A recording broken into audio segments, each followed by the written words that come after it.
What is going on, people? Welcome to Throwdown, episode 338. I'm your host, Tony Polanco, and tonight I'm joined by Emilio Lopez. Sup, people? How's it going? Chris Seeley. Hey, what's up, everyone? Carlos Romero. Yo, yo, yo. Adam Vale. Put a T. And Brian Manjoma. Shout out to J-Boy Cheeks. That guy helped me through the last two bosses of Iceborne, and he straight up just bossed them. So, Yeah, so J-Boy. J-Boy, that's our dude right there, man. You know, shout out to him. That's awesome, dude. All right, couple things I still need to prepare. All right, couple things. Doing things a little bit differently tonight. See, back in the old days when E3 was normal, we would spend this show doing nothing but E3. But E3 is weird this year, so you know, we're doing things a little bit differently. Especially with Summer Game Fest. That's actually going to be the main thing today. We got a lot of things to say about that show. Mm-hmm. But news still happened this week. Significant news. What you talking about, Tony? Yeah, like, what is this with news, man? It's supposed to be quiet before E3, but everything's out of whack now, you know? So what we're going to do is we're going to spend the first, 10, 20 minutes going over some of the news briefly, and then we're going to get into the Summer Game Fest thing, you know? Sounds good. And, you know, Manny could fill you in real quick on the featured image. I just need a couple seconds to, finish up here. Oh, well, do I have to pull it up? No, you don't have to, but you could just tell people what went into it. Oh, yeah. So, obviously today was the Summer Games Fest, and today for this featured image, I decided to go a little bit, it's kind of special. So if you guys are watching us on Twitter, you can actually see what that image looks like. It's literally the greatest moments of today's Summer Game Festival.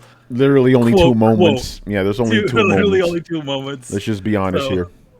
So yeah, good stuff. The part of correction was the little anime eyes you gave Jeff Keighley. Hilarious. Yeah, I gave him a little sparkle in his eyes because he's so happy to see Elden Ring. Yes. Hold on, what was this? TKD 123. Love the hat, Tony. Thank you, man. I've been wearing this hat for a long time. I bought this at PlayStation Experience, actually.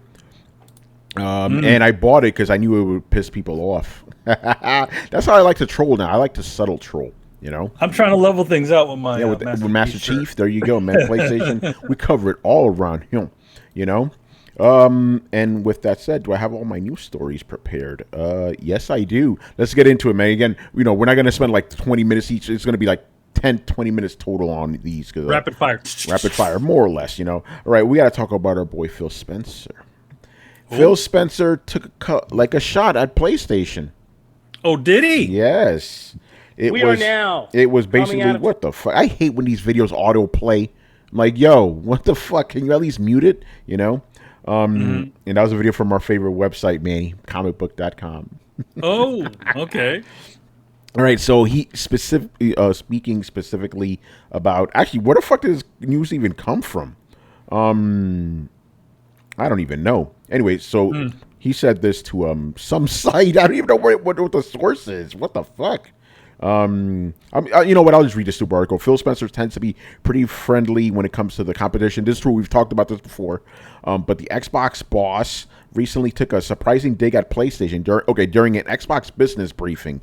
Spencer addressed PlayStation's recent move to bring some of its games to PC.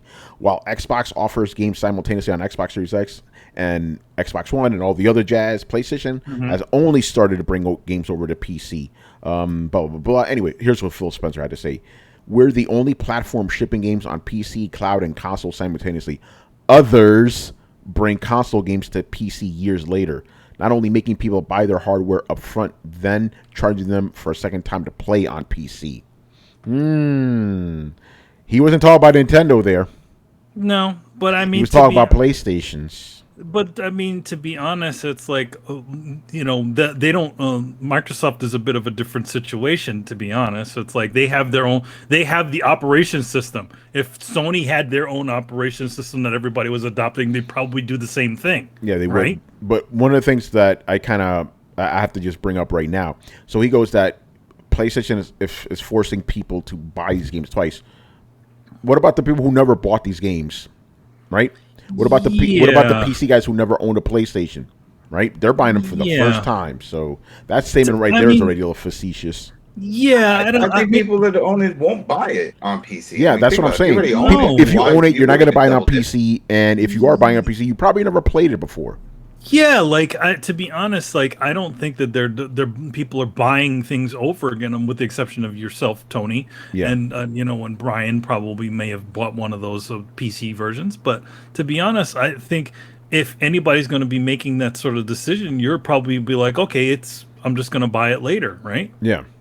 I don't know. I just feel like the only reason why they're locking this sort of stuff down is because they don't want to shoot themselves in the foot and not have anybody invest in their hardware. If they were to do what Microsoft does, essentially release on PC and on, I feel like then they lose that exclusivity sort of idea. Yeah. Quick shout out to Bruno Rocks for the cheers. Appreciate that. But yeah, so it's like, Phil, bro, really, Yeah. I mean, obviously you do, he needs to come at the competition, but it's like you should have thought that statement a little better, bro. To be honest, it's not, that was not a public statement. That was a statement. Yeah. That was a statement to their investors. So somebody in their investors group said, "Oh, leak that shit." It wasn't leaked. This was publicly available. Yeah, this was publicly available. These calls always, go out to the public. Yeah, this is publicly available. Yeah, but I don't think he was. In general, I don't think he's addressing it. That call wasn't really meant to be public, to be honest. No, it was. They are public. They always are public. Obviously, he is addressing the shareholders or whatever directly, but it's a public thing. It's just not with the bells and whistles of a public thing. No. What about the rest of you guys? What do you think about Phil Spencer taking a shot at PlayStations? Business. What you do. I mean, furniture stores do it to each other. Cell phone companies do it all the time. Remember back in the day, they used to just say, "Oh, competitive prices." Now they call out companies by name.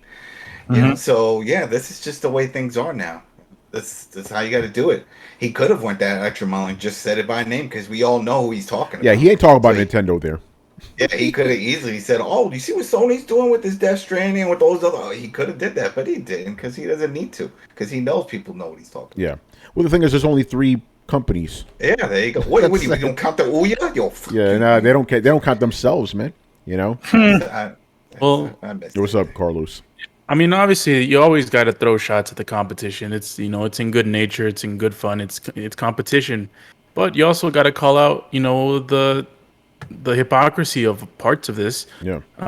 If you buy Master Chief Collection on the Xbox, let's say you don't have Game Pass, let's say you just buy the Master Chief Collection on your Xbox, can you just play it on the PC? Without paying anything? Or do you have to go to Steam and pay for the Master Chief Collection again? So it's like, oh, we do give them the option, but they have to subscribe to our service, our top tier service to do this. So it's like, you're not motherfucking Robin Hood giving people free things. When those games, I think it's only a handful of them, let's say Play Anywhere. I thought that was a one-time anywhere. Like, if I bought that game, I don't need that is service. what Play Anywhere is, yeah. Right? That's what I'm saying. So then some of those games do work that way. I thought that was Master Chief worked that way, the new one. Some of those games do, but not all of them. No, not. And then like there's the Play Anywhere and there's the Game Pass. Like there's different types of tiers of games that have different things that you can carry over. But yeah, I mean, the fact that Play Anywhere exists, that Game Pass has the capability to play your games anywhere essentially, on PC, on Xbox, and coming soon to mobile, and it's already on Android devices. That's pretty good. And I wish Sony did something like this. It would be nice. So I hope that this fire, sort of lights something under Sony. I wish more people talked about this. Unfortunately, this shit came out during fucking Summer Games Fest. So the news cycle is going to be something different. But yeah, literally all these news stories that we're going to just quickly go through, they all came out today during Summer Game Fest. Come on, man, what the fuck? Anyway, let's move on to the next news story. Again, we want to. Oh wait, I have. Go ahead, yeah. Give us that business side, man. Well, I think it's a smart prodding by Phil Spencer because what he would like Sony to do is do simultaneous release on PC. That ain't happening. Where he actually gains, right? Right. That's what he's goading them into, because he's like, hey, we're doing it. Why does the competition make you buying it twice, right? So he's kind of needling his investors to say, hey, we know you throw money in everybody's pot. Why don't you go tell Sony, hey, they should do this too? It's a smart move. No, it's a smart move for him, because where's that going to run on? It's going to run on Windows. That's right. So it's only benefit for him if he can goad them into making such a stupid decision. They're not going to do that, right? But he loses nothing by prodding them, because if Jim Ryan falls for that, it goes like, oh, maybe he's got a point. Maybe we should do that, or we'll throw a broader net. No, you're a fool if you fall for that, because that he benefits from that, not you. People will go, why am I buying a PlayStation? I just get a PC and then I win on all fronts. And then who gets a cut of that? Phil Spencer looks like a genius. You look like a fool. So yeah, it's a great point. Brian, any thoughts, real quick? He's not wrong. I mean, like, if you do like a game and it's on PlayStation first, and then you want to play it on PC, you have to pay twice for it. Like, he's taking shots that, hey, on Xbox, for some games you don't have to do that. Like, for the Forza games and some other games, you just buy them digitally on Xbox, you get them on PC. So, again, he's not wrong. He's just stating what they do opposed to the competition. Also, something I need to bring up that's pretty pivotal to what he said. Uh-oh. He said that Xbox releases the best games. Oh, we got to talk about that statement. Yeah, we got to talk about that statement. You have to say the whole statement. You're just saying half of it, because there's a second part after that totally puts everything into context. It's not in this story specifically, though. But he did something along the lines that Xbox brings out the best quality games, something along those lines. I'm like, what is the second part of that that statement? Well, can you read it? Because I don't know the second part. I just know that part. That's all I know. I found it. All right, go ahead. Read it for us. Yeah. This is what happens when people just take like parts of the news and then they'll just focus on Brian, on that part. This is also why I didn't post it in here. There's nothing much to say about this. But go ahead, Brian. Carlos, go ahead. What's the statement? So here's a quote real quick. We simply put out more top quality games in front of more people than other companies. So, obviously there's a conjunction there. And I think that's what Brian's alluding to. Exactly. But you know how that sounds. Like when you say that, yeah, I heard it. I'm like, what? Okay. Maybe I'm too. Hold on. Maybe I'm too stupid to understand. But I don't see what my paraphrase version, how it differs from what you just read. I don't see the difference. Can you please explain it to me? Because it's the conjunction part, which is that it's to more people.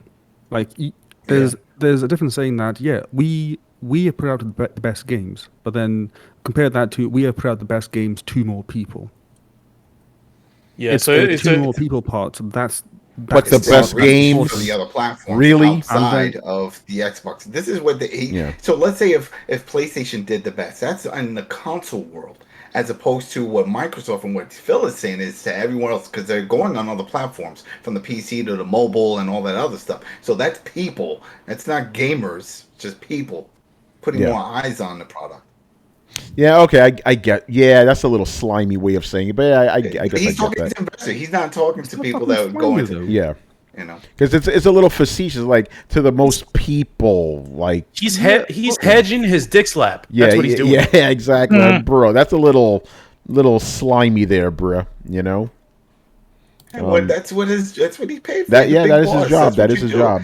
You know what I mean? It's like it doesn't matter what it is, if whatever company, if it's. Hey, listen, it's just to be fair, just like Jim Ryan, we believe in generations. He just didn't say what generation he believed in. That's it. I mean, that is slimy, Tony. That is slimy as fuck. Add the conjunction. Yeah, exactly. So it's the same type of deal, both slimy comments, One is with a conjunction and one's not. So you can't really say that they are the same. Conjunction, junction, what's your function? Remember that shit? Everyone's talking shit For all we know, Jim Ryan believed in generations in 1999. Yeah, exactly, man. He believes generations, just not this generation. Just not this one. All right, man, let's move on. That was good stuff. All right, next up here, We got to talk about Battlefield 2042, bro. No, we don't. What they do, right? No, we need to Yo, talk about this game is going to be $70 on current gen consoles, not on PC, by the way. On current gen consoles, $70, no single player. Wow. Oh, That's Okay. bullshit. Sorry, Remember it's the time when bullshit. like EA made that that online only game that had no campaign and everyone loved it? You mean Titanfall? Exactly, it never happened. That's the joke. What? Oh, Sorry? oh. Remember No, Battlefield 2? they and how made it had a everyone, campaign. everyone loved it. Oh, you know? Hardline? Yeah. Hard- Sorry, Hardline. no. Battlefield 1. Hardline. Oh, No, that Battlefield one had a 1. campaign Yeah. too. Yeah. Yeah, how like Battlefront 1 had like no campaign, online only, and everyone just loved it. No, everyone hated it. So the question is why they're doing it again. Like I've seen some people say, oh, but the Battlefield campaign was like the weakest out of them all, and Yeah. act on. It's like, yeah, Just- but still gave a reason to buy the product apart from the online. But now it's like $70 online only, and people are all just mad. It's like, well, It's bullshit. The best campaign they ever produced was in Bad Company. Bad Company 1 and 2. Those were fun. Go back to that shit. No, we're going to go and give you this and say, oh, the reason it's because, 128 people. So they got these servers, 128 people for support. It's going to be big brawls. I mean, were they hinting when they showed the trailer of buildings falling down that it's going to have that engine running from what they had in Bad Company and stuff where you can destroy buildings? And We're going to talk collapse about them? Frostbite in a bit. All right. Hey, Brian, 128 players. Like, that kind of sounds like another game that came out about 10 years ago, which had more players than that. You know? I wonder what that is. Is it a massive one? A massive action game. action game. Yeah. that was the one. Yeah, but keep note that this is only for current gen stuff. If you're playing on last gen, then it's limited to 64. Oh, because those boy. consoles are kind of shit. Yeah. So yeah, Go ahead, Brian. it's I just don't know if they want to go down this route. Then they better have like lots of content for that price point, because you can't come out with $70 and lacking content. Like they just have to have enough content Oh, to they're warrant gonna that do. price point. They're going to follow the same model that we see with Call of Duty, with the battle passes and the microtransactions. That's how they're gonna do it. They're gonna give the maps for free. They're gonna give all the other stuff that normally you would have to pay for free. But they're gonna sell all these other like Chotsky little thing hanging off of your gun and all that. They're gonna do that shit. That's Yeah. I it. can They're see just them gonna doing follow that. that model. Yeah, I can see them doing that, but but they just have to have enough in the base game to warrant that price point. I- Because if they don't, then they'll be dragged through the mud again. Well, the question Yes. here, and I wish, and if anyone in the chat wants to answer, do they even have a hardcore Battlefield audience? Because a lot of people that I know fell off of that, even from the last ones. They're like, nah, I'll just go with all the other ones that are doing it. And a lot of people jumped over on Call of Duty, and they love playing it, Warzone and all that. So, I mean, is there an audience that's willing to pay $70 for this online experience? And Yeah, stick there is. around with it. Yeah, there is. I saw a There lot is. of excuses on Twitter, Yeah, man. A yeah, lot. we'll see it, but we'll see it. But it's the proof is with the purchase. So. It's not on the level of Call of Duty or anything like that. No. But it is. Yeah, it Battlefield's is- always it been is second to Call of Duty. significant. But remember, that's why they took a year off, because shit wasn't working out. They just the And then there was- servers had to be getting shut off, and you had to pay and build your own server to put on because there wasn't enough players. There was a lot of backlash in that last campaign game. Was it Battlefield 5? Yeah. Oh Yeah. man, it pissed me off. But here's the That thing, it's game like, got a lot of heat. I could understand this if the game was free to play, right? And you charge people through like microtransactions or whatever Yeah, the fuck, yeah. like Fortnite. But this $70, and they're gonna do. They got Battle Pass already. They're gonna do all that shit on top of it. So it's like, Oh bro, no, Tony, what's up? they have 2 battle passes. 2. What? I don't know how that works, but they do. Oh wow. Yeah. Wow. They have different, we'll see. We'll see how this goes, because with what we're hearing what happened with Activision Call of Duty is that we got 2 Call of Duties coming. We got your typical one. I think Sledgehammer Games is going to stick with that one, and they're doing a story and all the jazz that we get.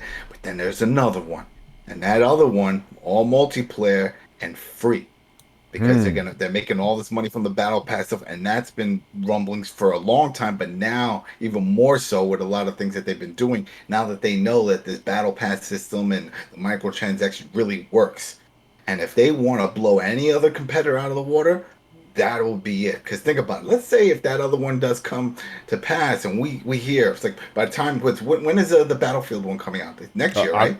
No, Battlefield's coming out this year, October. October. Okay, so something. It's not going to be. I don't think the Activision free one is going to come down. But if it is coming in the pipeline, people are going to be like, damn. Yeah, I could go and pay $70, but then I know there's this free one. But then again, this Call of Duty, which is established, and it's got all the friends, and it's got all your goodies, and a lot of that stuff carries over.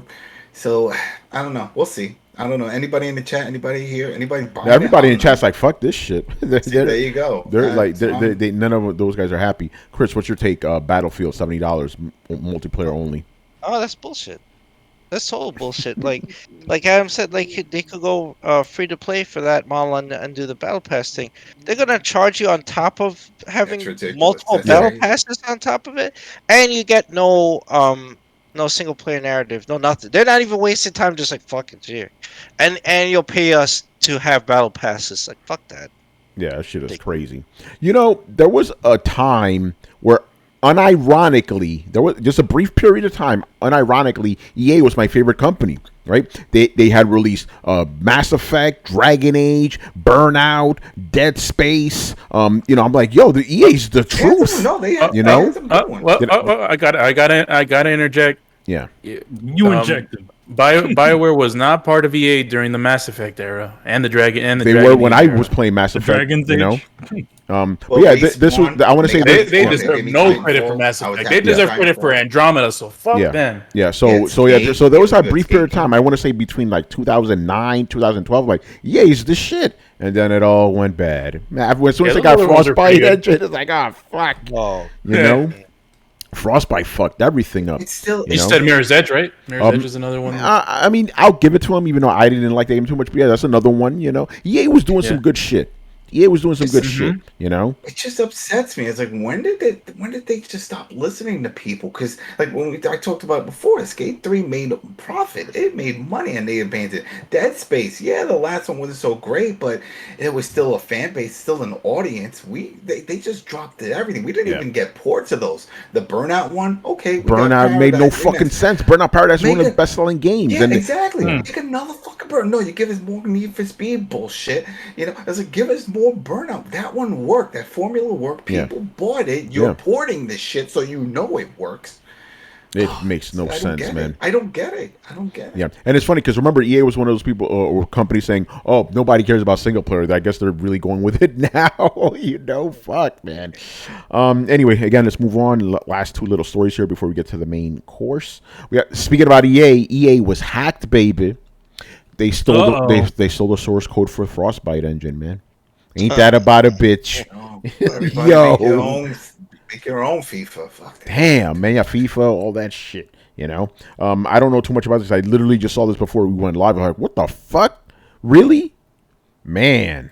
So I guess we'll. That is interesting to see, because I mean, for us, it doesn't mean too much, but for developers and people that are looking, it sucks, man, because that's people's work, That's their work. Yeah, a lot of custom work that's all just out there in the open for people to just copy and paste and start integrating a lot of those techniques into their code and their games. And it doesn't even have to be shady people. I'm sure other developers. Who was it? Remember, it was like a year ago that there was some source code released for some game, and they found that another company bought it and spent like $70-something thousand for it.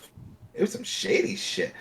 But people are willing to pay. They want it. They want to get that tech, so that way it saves money and time of developing their own engine. So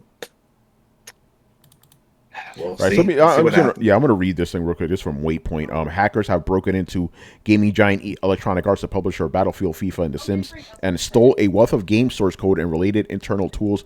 You have full capability of exploiting on all EA services, the hackers claimed in various posts on underground hacking forums viewed by Motherlode, a source with access to forums, some of which are locked from public view, provided Motherlode with screenshots of the messages. Oh, shit.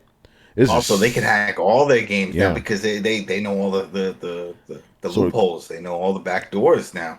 Yeah, so I'll keep reading. In those forum posts, the hackers said they have taken the source code for FIFA 21 as well as the code for matchmaking server. The hackers also said they have obtained source code and tools for the Frostbite engine, which powers a number of EA games, including Battlefield. Other stolen information includes proprietary EA frameworks and software development kits, SDKs, bundles of code that can make game development more streamlined. All in all, the hackers said they have 680 gigabytes of data and are advertising it for sale in various underground hacking forum Yep, posts. that was it. Damn.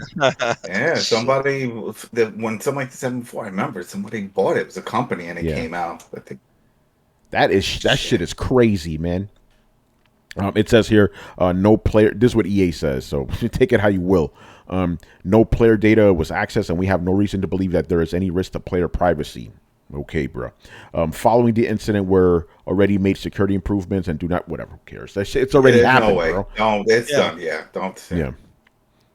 So yeah, shit, it almost sounds like somebody just got fired and said, "Fuck this shit." Took his whole computer and then put that shit up for sale. Somebody bought it, and then he was like, "What's on it? Everything you." He wanted that. He was tired of asking for burnout, bro. He was tired of it, so he said, "Fuck." Yeah, that was it. You know, so there you go. EA was hacked, and we'll see how that goes. And the last time we're going to talk about another hack. Yo, CDPR snuck this shit under the rug. This went live during the Summer Game Fest. This fucking story, or this tweet, so because we talked about this before, CD Projekt Red, they were hacked and everything, and they came out with the full extent of the hack. And Chris, I know I asked you to look into this. Did you find anything interesting about this? Well, I like it that they never mentioned this before, but they were kind of like, we lost the Witcher 3 engine and Cyberpunk, and we may have also lost all our employee data. But don't say anything. Whoops. Yeah, I'm like, wait, excuse me? You lost your employee data, full-time and contractors? And that's like a ton of information. You realize some financial information is probably there for personal people. Mm-hmm. That's fucked up. That's fucked up, dude. I remember there was death threats going out to some of those people because of the whole fiasco with Cyberpunk. So all their info is out there. Yeah, their address, their financial information. I'm like, holy shit, this is major. They weren't dealing with enough bullshit. Now these people could go sue you, right? Yeah. For this, breach of privacy. And the Polish laws seem like they're more strict than even us with that stuff. So, man, they are not having a good decade. Yeah, keeps going. This decade started off bad for them.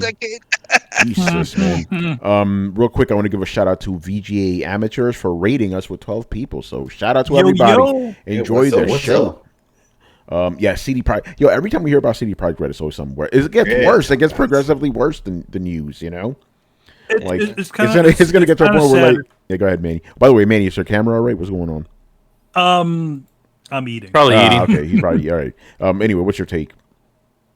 It's the one thing is like it's like all this E3 and Summer Games Fest stuff is happening. Everybody's doing their big announcements, and their announcement is, "Oh shit, we got hacked again."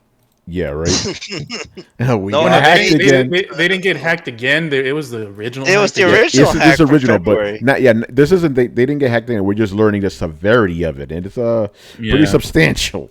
Yeah, and it's like you hid this. You're only telling people this now. Yeah, and they posted it during Summer Game Fest. Like that. That was. I'm sorry. That was deliberate. That is kind of the silliest thing to do. Yeah. It's like, we don't want the bad. Nobody's going to look at this. They're too busy looking at Ubisoft. Yeah, they're looking at and Elden Ring. What's the time difference? Was it early morning over there? Because they're out in Poland. So but it's still the same world, late. Yeah. No, I know, but it could have been early morning. Of like, we want to get out before this shit happened at 2:39 p.m. That's during Summer Game Fest. That's our time. That's what I'm saying. No, they tweeted this out after close of business over there. Oh, after close of business over there. Yeah. Come on, dude. It's obvious what's going on here. If it's they wanted to do Eastern, then it must be what, like 7 or 8? 7, yeah. It's late. They tried to put this under the rug and thought nobody was going to catch it. And to their credit, most people didn't catch it. Most people did not. It's not as big of a headline because everyone's talking about Elden Ring. Yeah. But yeah, man, it's some shady ass shit, and the stink from freaking Cyberpunk hasn't freaking died down, and it's unfortunate because it's a series of unfortunate events. It's like the Cyberpunk and the hacking and the game could be compromised. You don't know what these hackers can do. There was also like this whole ransom thing, where they were doing a ransom for all the information, and apparently that didn't work. So the information and unfortunately the employee information, contractor information is still at large. So, and that's bank accounts. That's it's personal information that they have that for all these people. It's it's pretty sick. Yeah, it's sick isn't bad. I don't know. Yeah, it's bad. It's just bad, And you already know there's going to be even worse news coming, because I still think a big, huge lawsuit that's going to take effect. I think it's already in the works, but man, the employees and contractors could do class action, because this is a complete breach of privacy. Like Carlos said, if you're doing you get paid by them. Unless you're getting paid by paper check, you got direct deposit, so your banking information is not in there. Right, and it's not out there, so that's pretty bad. Mm-hmm. How far can this go? I'm thinking is this gonna get to a point where they just lose all their money and they got to close up shop? And if that happens, all because they rushed the fucking game. Think about that. Yeah. Oh yeah. All because they rushed the fucking game. That's some crazy shit, man. All right. So with all that out of the way, let's get to the main course. Summer Game Fest impressions, people. Right, so Mr. Jeff Keighley, the Dorito Pope himself, had the kickoff of the Summer Game Fest. This is different than last year. We didn't have a proper kickoff. Summer Game Fest just kind of started, So we had we had a 2-hour event, which is a little too long, in my opinion.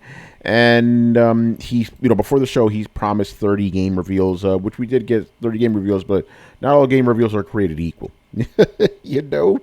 So I'm reading this off of IGN. This is not in chronological order. So, the first thing they talk about here is Elden Ring. We're gonna save that for last. We're gonna save Elden Ring for last. So we're gonna just run down through all these announcements and give our thoughts. So right here we got Tiny Tina's Wonderlands, which is a Borderlands type of game. It's a spinoff. Yeah, it's the Borderlands spinoff. Yeah. Is Tiny Tina somebody? She was one of the. She was in the DLCs. Okay. From she was Borderlands in number 2. Yeah. Like she was in the base game too, and she was kind of like the weird darling of the game that everyone just strangely liked. Do you know how it took a long time to get to where she was, for me at least. What happened, Brian? Yeah, it's how some films have that one character that makes the film for you. Like Tina Turner was like that for Borderlands 2. Like she was just like She was crazy, and she's very explosion girl. All right, that was her deal, and then and the idea behind her is that she's obviously messed up in the head. So the DLC game or whatever that was devoted to her was like everything was like fantasy based. Yeah. So now it looks like they're taking that to the next level where now they're fighting dragons and all kinds of other crazy things. Yeah, and as described, it's going to be a looter shooter thing, So basically fantasy Borderlands. That's what it seems like. Even has the same kind of art style. So if you're a Borderlands fan, you might be interested in that. If people are digging the whole looter shooter thing, Gearbox needs to do something since their last game fucking crashed and burned. Yeah, Gearbox, man, so inconsistent over there, All right, so we got that. Oh no, Borderlands 3 it sold well. Yeah, the Borderlands game's too good as the other stuff. That was their most recent one. Borderlands. Yeah, talking about that. But that wasn't their Borderlands 3 was their last game. No, it wasn't. I thought it was. I thought Borderlands 3 was the last one. Didn't they just do that PlayStation 5 release? Isn't that them? Oh, that's right. Godfall. Godfall was their bomb. Godfall? Yeah, they did Godfall. Wow. Yeah. It was so bad that we all forgot about it. Exactly. You're like, hey man, that's the last game they did was Borderlands 3. It was like a year or two ago. No, it's everybody forgot. In Adam's defense, Borderlands 3 was their last actual release because of the update or whatever for PS5. But no, the last real new game was Godfall, which was not good. Fun fact: Exactly. I gave it a the lowest score possible on PC Mag, which is 2.5. I wanted to give it 1 out of 5, but the game is not broken, so I couldn't do that. I wasn't allowed to. That's how much I dislike that game. So is anybody excited for Tiny Tina's Wonderlands? Yeah, makes sense. I'll play it. I like all those Borderlands games. All right. Even the Telltale ones. That was fun. Yeah. All right, there you go. All right, next up we got Metal Slug Tactics. It's the Metal Slug that nobody ever wanted. Yeah. I'm sorry. Why not? As soon as they said classic game but tactics based, I checked the fuck out. Number one, people have been chomping at the bit for a Metal Slug original game. Yeah. Not a isometric, spin-off game. Yeah, this is like tactics or whatever. No. Yes. I don't think. I mean, who knows? But I think that's not knowing the fan base. I don't think people are just going to accept any sort of Metal Slug game. So, it's cool that they brought it back, but I don't think they brought it back in the way that people would want it. It looks nice. I'll give it that. It looks nice. Yes, the animations look nice. They look like they hooked up with a really good sprite company that does sprite 2D stuff. It looked good, but at the same time, it's like that's not Metal Slug. Yeah, it's not like like XCOM and Shadowrun. Yeah, it's like those type of games. Tactics. Yeah, Those I like those. So I mean, it's just sprinkled in this world, and like you said, the artwork looks like, and that's what really pulled it out for me. The artwork and the audio. The tracks, they all sound like classic Metal Slug. So I'm willing to give it a shot. I'm like, you know what? I like that type of gameplay. If there you go. So it's definitely for you then. Yeah. Oh yeah. I'm hyped for it. That was the highlight for me. Oh shit. My only thing is that when you start releasing spin-offs like that, you should release a spin-off after you've already had the original title come out. Yeah. Not just another re-release of Metal Slug 3. You know. Yeah. Essentially, you do a new Metal Slug, and then Metal Slug Tactics. It's like I don't think you just all of a sudden like we haven't done anything Metal Slug for years. Oh, here's a tactics game. It's not the same fan base. Yeah, they lost me. I don't like tactic games, man. So not for me. All right. Next up, the first highlight for me at least, Death Stranding, the director's cut. Director's cut. Wait, what? How does that work? You knew that shit was coming. Yeah, I'm gonna ask this question, and I asked this on Twitter. How is this the director's cut? The director's cut implies that somebody told him to cut the game, but he is the director. So you know what I mean? It's not like any big company said, "Oh, cut that part when Norman Reed is doing this." No, he's the guy. Yeah. So this is my theory. We shouldn't take the director's cut literally. I think he called that because it sounds more filmish, because Kadeo Kojima is a big movie guy. He doesn't.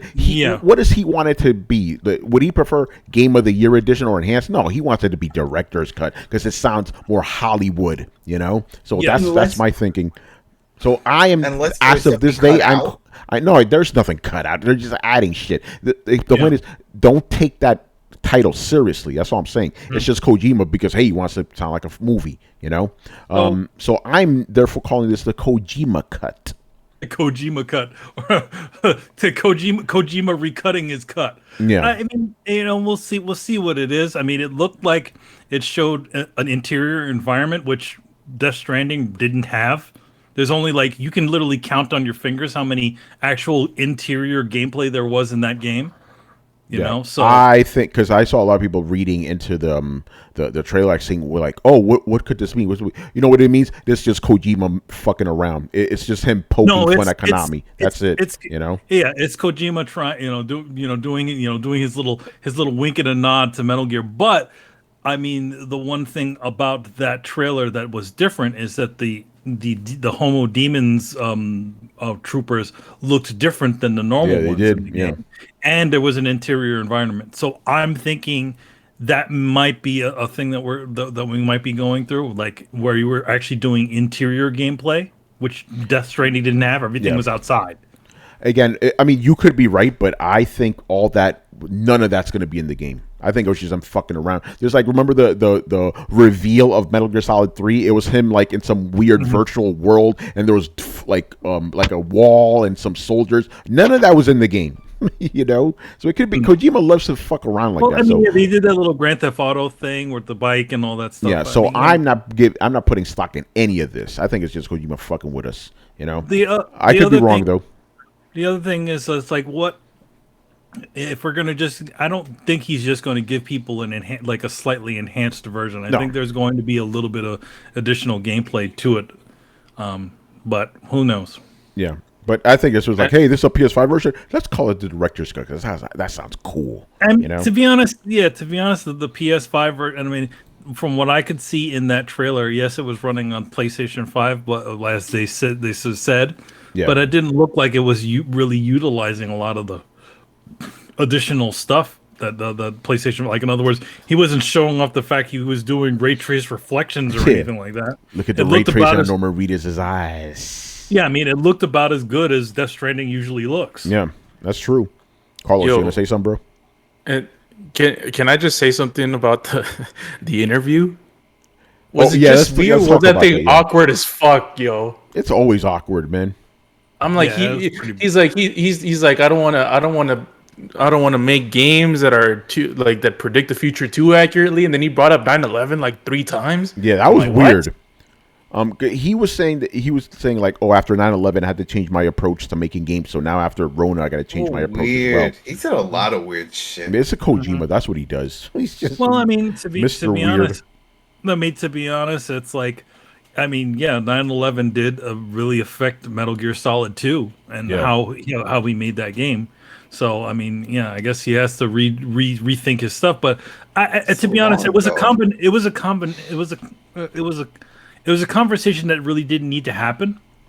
It felt if that sort of that conversation you would have at one of those actor studio dealies where like they sit him on a stage and they ask him stuff. I feel like during an event like that, it sort of brought down the momentum of the show. Yeah. You know, we had all these sorts of like flashy things, and they're like, "All right, let's have a sit down with Hideo Kojima." That's like that stupid shit with Pele. During the EA event, it's like, listen, we're moving fast. We want to see some stuff. We want to see some something exciting. And now we're gonna sit down and have an interview with Hideo Kojima. I mean, I like Hideo Kojima, but I didn't need all that. He could have just, walked down some glowing steps and just said, "Do you like it?" and then just showed the shit. We didn't need to know his deeper thoughts at this point in time. Or maybe explain some of the questions you guys were bringing about the whole director's cut stuff. Yeah. Like, why are you calling it director's cut? You directed it. The one thing is that they also said there's going to be something else coming up soon. Yeah, and I have a prediction about that. I think that shit. I think Kojima's going to show up at the Xbox conference. Oh, that'd be big. Death Stranding coming to Xbox. I don't know why. I have a feeling, man. And by the way, I gotta call someone out here. Oh, who you calling? Yo, Tony. Yo, what's up, bro? You tweeted after this Summer Game Fest already dropping megatons. Yeah. Were you being serious, man? Dead serious. This is Kojima, baby. No, man, that is not a megaton. That is I'm like, am I falling into the trap of the Tony Twitter people who is like gets triggered? I'm like, yo, I got fucking triggered with that. You got triggered. Hey, but you know what, Carlos? In retrospect, I was right because you see the rest of this show. That shit was a megaton in comparison. There's only 2 megatons in comparison, But no, I was hyped. I was like, Death Stranding for PS5, let's fucking go. It was more like a meton to me. Yeah. I mean, it was a ton. I would give that one a ton. It's a ton. Just an HD remaster? No. Yeah, it's a ton, It's standards have dropped. Yeah. There's no ton on that thing. Now all it was just well, it's not a megaton. It's just a ton, or maybe a microton as a torrent. A mini microton. Yeah, a mini microton. Mini microton, because that ain't no news. To be honest, like you didn't. I know what it was. It was like, okay, my buddy Kojima, I want to feature him on the show. What has he got? All right, we're doing HD remaster of Death Stranding for PlayStation 5. Whoop the fucking. Should we call these UHD remasters? You know, Yeah, we're just calling UHD remaster. But yeah, after this, the show just went until the very end. Anyway, Brett, hello, sir. Well, thank you for joining us.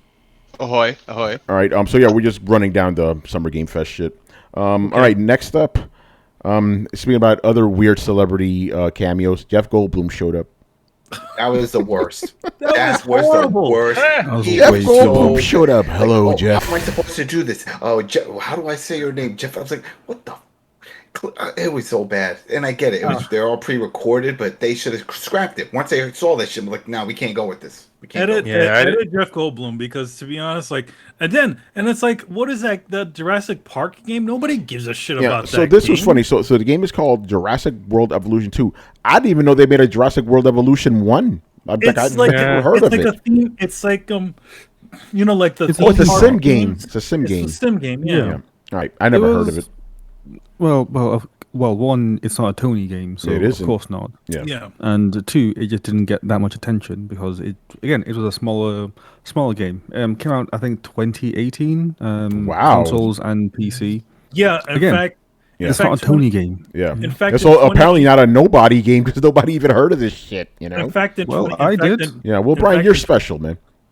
In fact, in 2018... Sorry, Manny. Sorry, I'm so sorry, Manny. I just need to add this one extra bit. Go ahead. I did because it's made by the same guys that made Elite Dangerous. So they often talk about both games at the same time.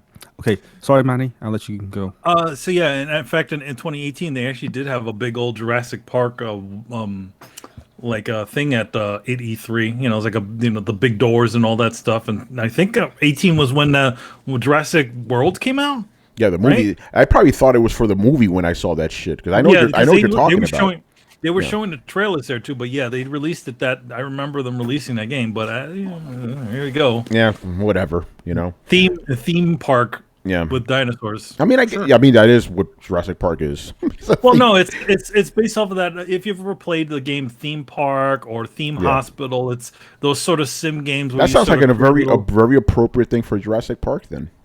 Yeah, no, it works out for well. You create the park, and then you try to make sure you like SimCity or anything. If something goes wrong, you got to cycle people through and all that stuff. So it's that sort of idea. Yeah. But now it's like they're mutating or something. Oh boy, here we go. So wait, is the goal of the game to not have a Jurassic Park movie type incident? Yes. Well, yes. Where's the fun in that? But it does happen though. Yeah. Like, oh my god, the dinosaurs haven't escaped. No, that's Brett. That is the fun. Like something bad will happen. You just don't know what and when. Yeah. So the whole thing is to try and keep the chaos down as much as possible, but you know it won't happen because either something will get loose or some catastrophe will happen or there'll be something that will go wrong, and that's the whole fun of it. Okay, cool. Seeing how long you can keep your head on until the T-Rex just lets loose. Yeah, or the raptors start attacking the people. Interesting. Okay. All right, so there you go. Jurassic World Evolution 2. All right, next up here, Korean MMO Lost Ark headed to the West in fall 2021. Has anybody heard of this game before? No, You're making it up. Next. I don't know. That's what we call a non-ton. Yeah, right. I think we're all chopping it. We're all chopping really? it. Nobody's gonna say it. Go ahead, Brett. It's a negaton. Negaton. There you go. There we go. There you go, Brett. Yeah, negaton. Wow, you guys are really just completely off left field. Okay, guys that are listening, this is an example of people that only pay attention to game announcements in one part of the world, and that's it. Which is all these guys. Lost Ark has been a thing for a couple of years now. It's really big in Korea, hence why I said they only pay attention to that part of the world. Hey, I pay attention. I can be a smart ass. I can do both. Yeah. You don't I'm know an MMO guy, so I'm also. So then, how do you not know about Lost Ark? Oh, I do. It's just I'm not a big fan of that type of Korean style MMO. Yeah. It's just a little too grindy for my taste. Like that's beyond Black Desert. of thing. Shit. So Brian, regale us, please, for us ignorant Westerners here. Regale us with your international knowledge. Because I saw like it was like some isometric type. I'm like, what the fuck is this shit? Anyway, go on. Yeah, it's basically they took the Korean MMO and then they made it Diablo style. That's pretty much the base of it, and it's a really cool idea. I've been waiting for this to come out in the West for quite some time because it's always been like, hey, Korea only, but you can play it in some like other languages. I'm like, I'm not gonna learn another language to play a game. Fuck that shit. No, I'll wait. So yeah, it's finally coming out. I'm fairly excited. It's been on PC for again quite some time. I don't know how long actually, but it has been a thing because I do remember it quite often. I would just look at it every now and then and say, "Is it here now? Is it here now?" But no, it's not. The one that was out in like 2016, if I'm remembering right. I'm not too certain. I'm trying to find something. Yeah, MMOs are so tough to find news on these days, and most of them are definitely not Western style MMOs. Although I am also really waiting for Crowfall. So, like, what sets this one apart for you, Brian? So I'm looking at the release dates, and it was the full release. So version 1.0, according to Brett, December 4th, 2018 in Korea, and came out gradually throughout the world. So Russia came out 2019, and Japan came out 2020. So it's been out. The game's so old, it's running Unreal Engine 3. Wow. Ooh. Yeah. 3. That's crazy. Yeah, I just want to put it on record here that I'm interested in plenty of things about Korea, just not these games. These grindy ass MMOs. Carlos. Oh. Don't you like games, Carlos? Nah, fuck them, man. They're not gonna. Carlos doesn't play games. Yeah, he doesn't I don't play games, man. I play chess. Yo, man. If we're gonna keep getting these press conferences with these, like Manny says, Metons, I'm like, I don't know if I want to be a gamer in the future. Yeah. It's like, was it 2025? We're still gonna be playing PS4 games, man.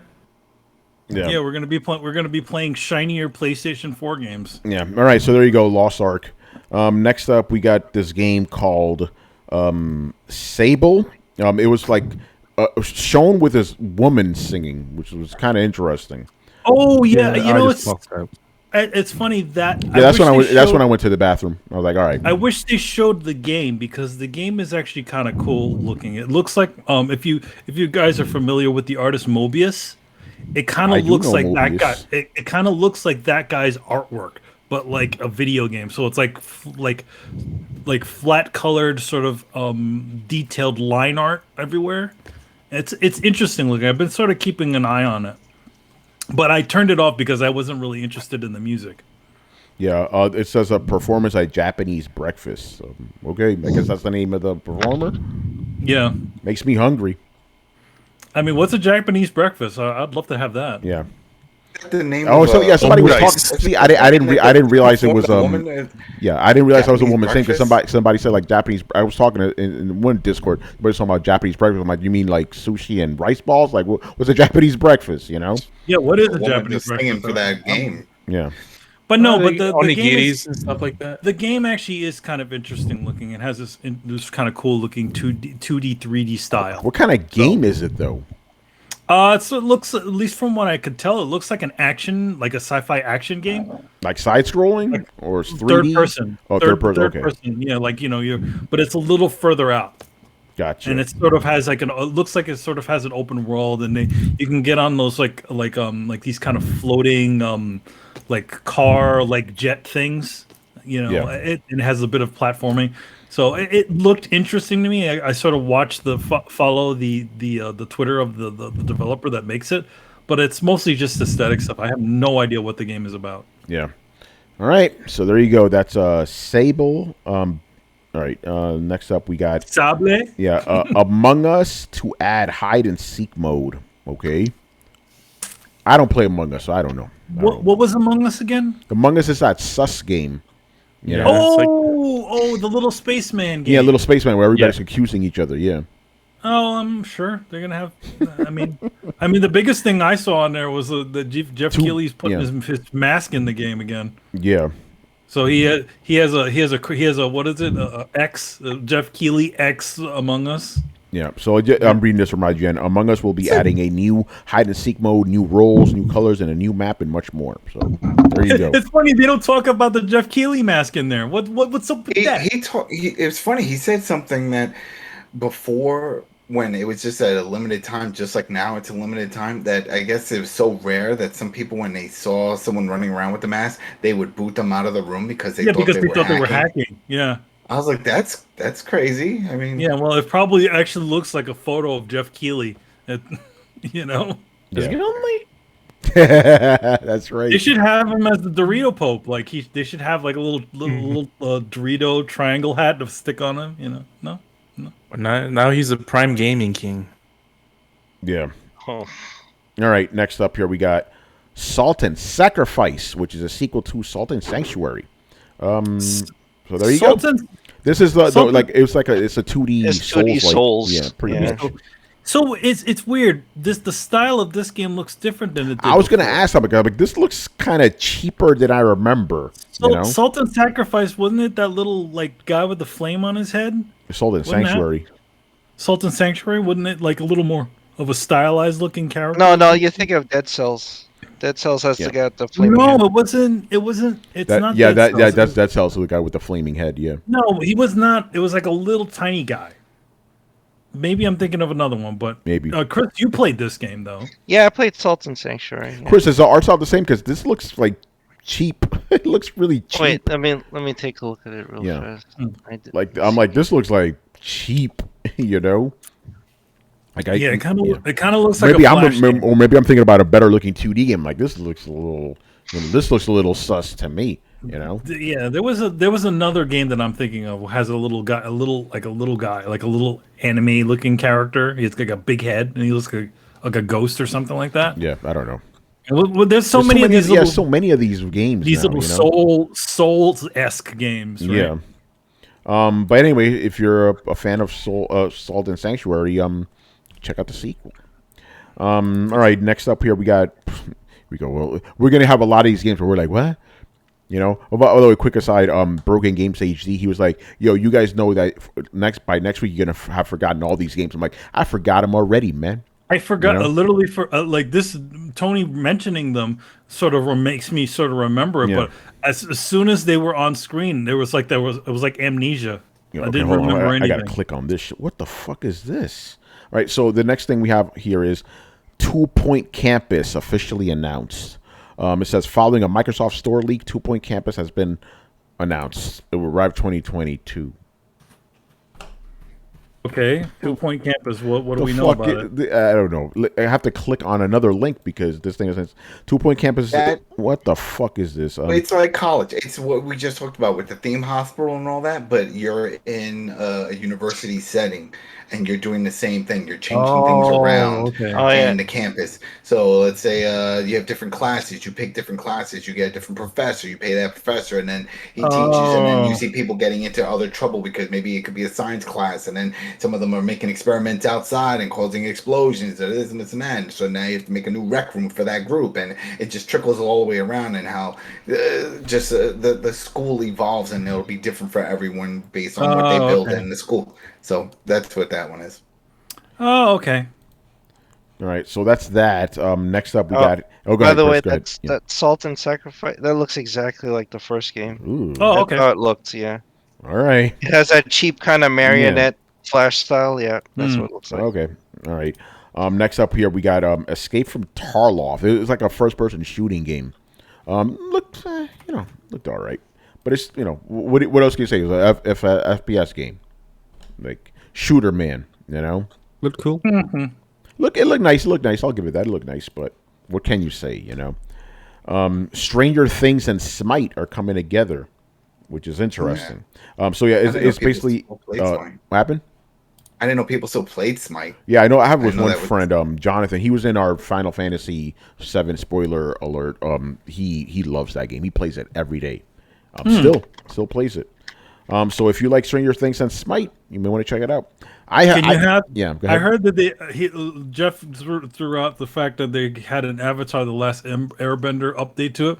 So does that mean that you can have 6 fight Aang from Avatar? Yeah. I don't know. Next up here we have Left 4 Dead style co-op shooter, the Ana Crisis or Crisis. So okay, that's cool that they made a Left 4 Dead game, ish. Left 4 Dead like. I mean, isn't Back 4 Blood coming out? Back 4 Blood is coming. Yeah. Yeah. So they made another. There's like 3 of these fucking games. You know. It seems like people got reminded that these games. I gotta look at this trailer. What the hell is this? Because I skipped on I just blanked out. You know. Okay, so I'm looking at it now. It's a first-person shooting type of space game. It looks like kind of style, like a '60s type of style. Okay, so it's a Left 4 Dead in space, basically. All right. Next up, Koch Media reveals new publishing label. They're called Prime Matter. I actually attended a a press thing for this last week. And it's Coke Media. It's a Coke. I always call it Koch. You know, nah, it's Coke. It's Coke. Isn't it like the Koch brothers? Yeah, the Koch brothers. Coke brothers? I believe we call them the Koch brothers. No, it's the Oh shit! It sounds funny with the Koch brothers. Yeah, the Koch brothers. It's interesting. Aren't they the evil empire? Those guys? What Koch Media? Yeah. Yeah, they're probably a subsidiary of the Koch brothers, and they do some shady ass shit, man. Now I got Carlos saying it wrong. Hey, there you go, man. So they revealed 12. Yeah, it's the Dragon's Age of this thing. Yeah. So the thing this here was like super condensed, but they did show 12 games, and the main one was Payday 3 is coming. Right. Here's the fun thing about Payday 3, which is weird. Which even when I was watching the presentation, I'm like, what? The game's coming out in 2023. Why are you announcing that? You know? Yeah. They also got Gungrave. Remember Gungrave, the anime? It's like the game. Did make a game. They did make a game years ago for PS. I remember I had to fucking they did a remaster of it for PS3. I had to play it for SD if you want to play. Gungrave was not the best of games. Nah. They also got a new Painkiller game coming. So if you like Painkiller, there you go. You know, pain. Some interesting stuff. Vampire the Masquerade Blood Hunt. Is a vampire battle royale. I'm gonna say this: is this what happened to Vampire the Masquerade when they went to another company? Maybe. Is this them salvaging whatever the other company was doing? Because, because remember that other company just pulled out and said that this game was way too big for their thing. Again, who wants to play this shit? If you're a Vampire the Masquerade, fan, you're not gonna want to play some stupid, massive multiplayer arena game. Yeah, battle royale. You want a battle royale. You want to play a real game. Yeah, a Vampire the Masquerade game. And to be honest, if you're gonna do this this sort of idea, just make it fucking Underworld. Vampires versus werewolves. There you go. Yeah. So there you go. Man, that's weird. We got a new trailer for Tales of Arise, which looked nice. You know, Tales of game. Here's the thing about Tales games, right? For like years, they used to get a new Tales game every year consistently, and then they just stopped. You know, and now it's coming back. Mm-hmm. It looks nice. Still a cross-gen game, though. We're going to talk more about cross-gen games later. You know, man. Right, so we got Tales. What is this? In celebration of F9, Rocket League will be getting Fast and Furious vehicles. Okay. Again. Like that one that flies in space. Yeah, they need the space one. Oh shit! I was right. So they showed a trailer for this one game. I'm like, is that my homie Genova Chen? Yes, it is. That game company's Sky Children is launching on Switch. I was like, this looks like Journey meets Shadow of the Colossus. You know? It's funny because that game did come out, but I don't remember when it came out. Yeah, but it's coming to Switch. That's the announcement. Well, no, I mean it came out before that though, didn't it? Because because the thing is that they're saying that what they're announcing is the Switch version of this game. Yeah, yes, exactly. So when did the real game come out? Because this is just the Switch version with a DLC for the Little Yeah. Prince. I don't know. Check this out. First release for mobile back in 2019. Children of the Light is an online game by the creators of Journey. It has a heavy focus on social mechanics, and there are many. I already checked out. No, fuck that. I'll only fuck that shit. Okay, so at least they're now getting a real release. Yeah, right. Yeah, that's right. Yeah, it's So Manny, this is the real game, not that mobile one. Okay, all right. Overwatch 2's game director shows off Baptiste and Sombra's new look. Does anybody play for Overwatch? Where's Gary? We need Gary for this one. It's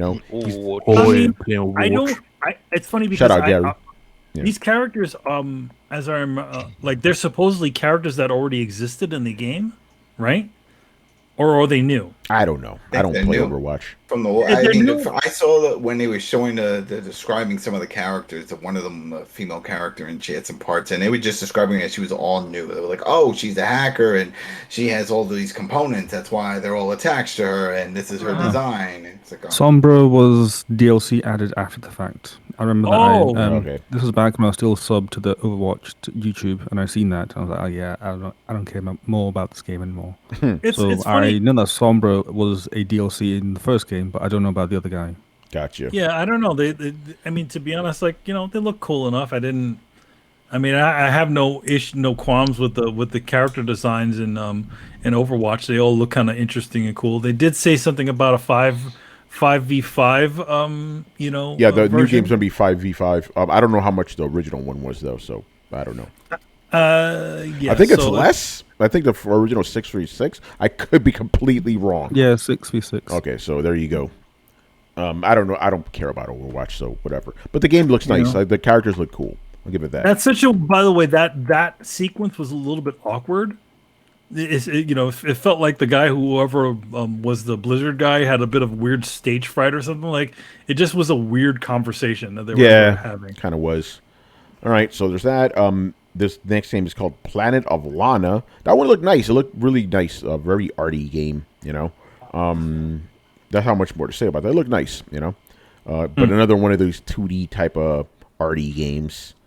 Monster Hunter Stories 2. Listen, unless it's Monster Hunter World 2, I don't care. I don't care. Yeah. Monster Hunter Stories was a Switch game. I'm not a Switch. Wasn't that for the what do they call that? It was for the DS, wasn't it? I don't know. First one, I mean, it probably was because I don't remember seeing anything for the Switch that was Monster Hunter Stories before. Yeah. There's another one like 2. Where's 1? No, I don't think they. I don't know if they released one because I know that there was a Monster Hunter game for a bit that they had on the DS that he didn't release, but they made amiibos and all kinds of other things for it. So I think this is the sequel to it. Do they look? I can't remember what they look like. Do they look like sort of chibi characters? I don't. I mean, yeah, they are, and they're very cartoony looking. Yeah, and isn't it? It's like a turn-based RPG, isn't it? Yeah, it's actually a different sort of game. Yep, and Manny, you're right. It was for the 3DS. There you go. Also came out. Well, Jesus Christ, the days are so weird. So came out in Japan in October 2016 and December 2017 for mobile, and came to the West September 2017, and then 2018 for mobile. So depending how you look at it, it's like 5 years old. I don't think I'm mobile. All right, so there you go with that. Next up, we got Endless Dungeon. Another one of these isometric shooting games. Yeah, they showed this one. They showed this one before. Where did they show it before? I think they showed this one before. I don't remember. I feel like I've seen this one, but like previously. These games all look the same, man. I don't know. It's a Sega game, right?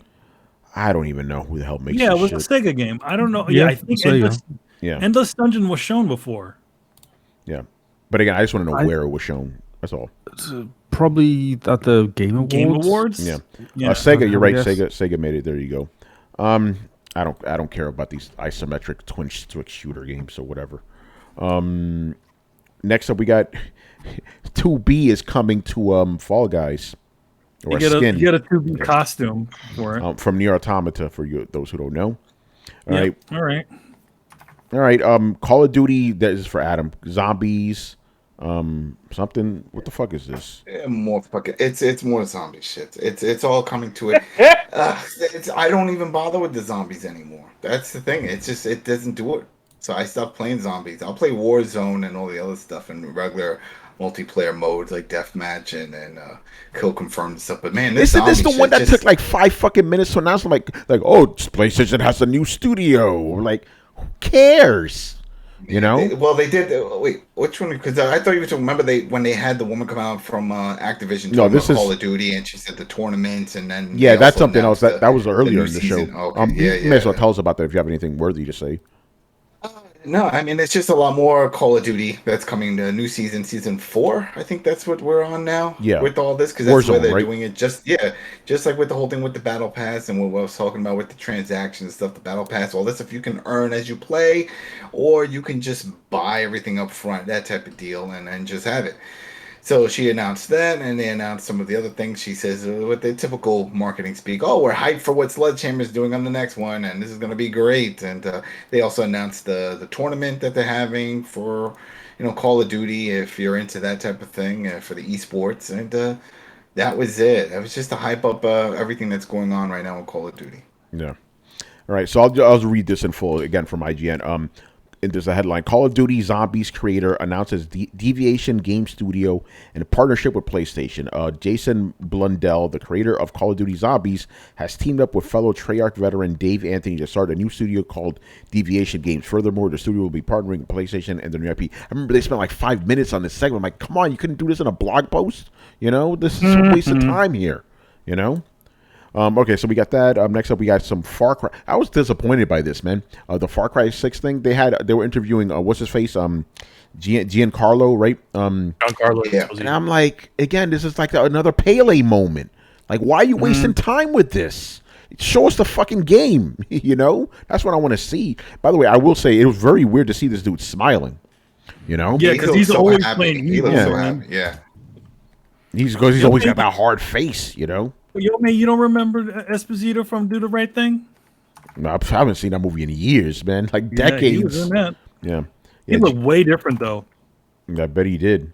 He's a go-to Hispanic character. Even though isn't he like not Hispanic? No, he's Italian. Yeah. He's half Italian. All right, so we got that. Far Cry 6 was cool, but I wanted to see more. Gearbox Publishing and Norsefeld's Tribes of Midgard. Tribes of Midgard look kind of cool, I will admit, even though it's isometric too. It looked kind of cool. It had nice graphics. I'm sorry, I just don't like that camera view, man.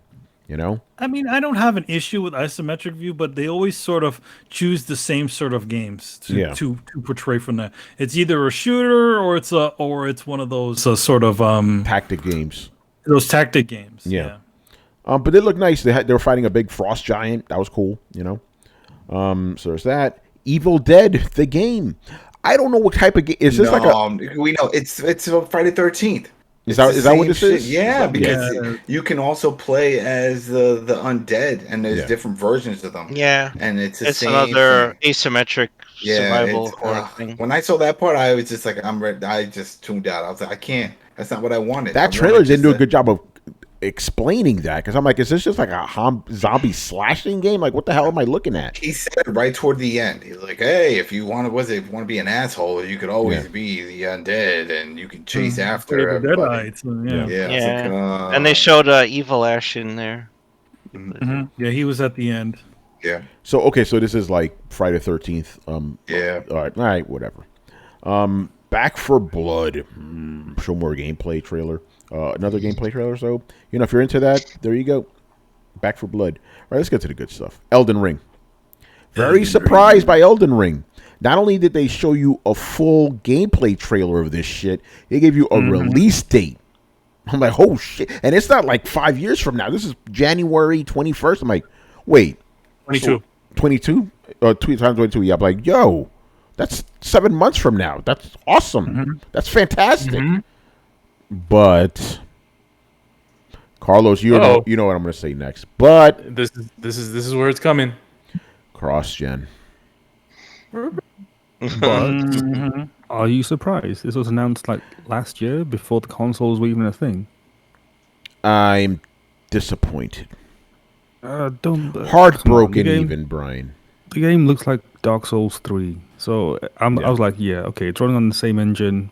So hence, again, like the exact second that I seen like the footage, I was like, yeah, this is probably running on old consoles because there's no way that this is Yeah. next gen. Oh, only, Brian, because you it know what looks gave it really away bad too? next gen. Don't get me wrong, Brian. The game looks very nice, but it looks like a PS4 game. Yeah, You know? I seen the same thing. I was like, yeah, this looks like a PS4 game. This looks like some Dark Souls DLC. So I'm like, yeah, it's probably last gen and current gen. It's like, yeah, whatever, I don't care. Yeah. And also since I have the mic, and I'm probably going to be murdered by Brett and Chris for this, but I don't Uh-oh. care. Oh, Oh, Can From Software stop making the same game over again? Because this is literally Demon Souls again. I mean, Yeah. first they did Demon agree. Souls. No, and I then- agree with you. All right, Brian. I can't roast you for that because I was sitting there, I'm watching it, and I'm like, I see a giant tree going up in the sky. I see a guy sitting next to a fire. I'm like, this looks familiar. You sure you want to call it Ring? You Yeah, sure? You sure? Elden Souls. Yeah. Right. So I'm like, okay, first they did Demon Souls, and then Sony said, no, you can't have our toys. And then they made Dark Souls 1, 2, and 3. And then they made Dark Souls with werewolves, and then Dark Souls with samurai swords. And then they remade Demon Souls again. And it's like, and then now they're doing what, Demon Souls with Horses. George- You can yeah, ride a with horse. George R. R. yeah. Martin. It, It's it looks like the world is a stop little that. larger than the previous one. Yeah, they said it's a larger world. Hey, listen, I'm going to say this right now. Can we please get Miyazaki to help George Martin finish the Winter? This shit came out in 2 fucking years. You know? Come Finish his on. book. Yeah, finish your book, man. Miyazaki, get on that. But I will say this, though, and Brett, this is very important. I hope you're here right now. It's very important. Yeah, I'm here. What's up? Remember the reason you didn't buy Sekiro or you didn't care for it? What was the reason? Because it had multiplayer disabled. Hey, Brett, guess what's back? Jolly cooperation, baby. Oh yeah. Oh, Yeah, I saw that. and one more thing, I'm- Brett. Yo. Not with 3 players, 4. Yes. That's awesome. Yeah. See, All they right, kind here of we went go. the opposite of Elden Ring, or fucking Sekiro on Yeah. that one, which makes me happy. And you know, Brian, I understand where you're coming from, but I have to strongly disagree. Uh-oh. Only because, look, here's the thing: everybody tries to make a Dark Souls game. Everybody fails at making Souls games. Let's be fucking honest here. okay. There's only one company that can make Souls Now, games, and they're the only company that should be making Souls games. Yeah, but Brian, before you do a rebuttal, Brett, I literally tweet out like, listen, I only fuck with From Software when it comes to these games. I accept no imitations. You know. Right. Okay, Go just ahead. take what Brett says and then just replace Dark Souls with Call of Duty. And that's exactly the issue that I have with this. It's just literally do the same game over again. And I'm Or just tired of replace it. Dark Souls with third person cinematic Sony first party game. Oh, Here's the deal. Other games to Dark Souls are like other open world city games compared to GTA, right? Like they're kind of the same thing, but are they really? they're not. Yeah, okay. They're not. But again, my issue is that the Dark Souls factory is making another Dark Souls. That's my issue. Yeah, Like, well, I mean, I'm what just- do you I'm want just the tired Dark of the Souls Dark factory to Souls make a formula. Call of Duty and the Call of Duty people to make Dark Souls? No, I want them to make 3D Dot Heroes 2. Yeah, that would be dope. That would be dope, though. Give me that shit. But can we have both? Can we have both?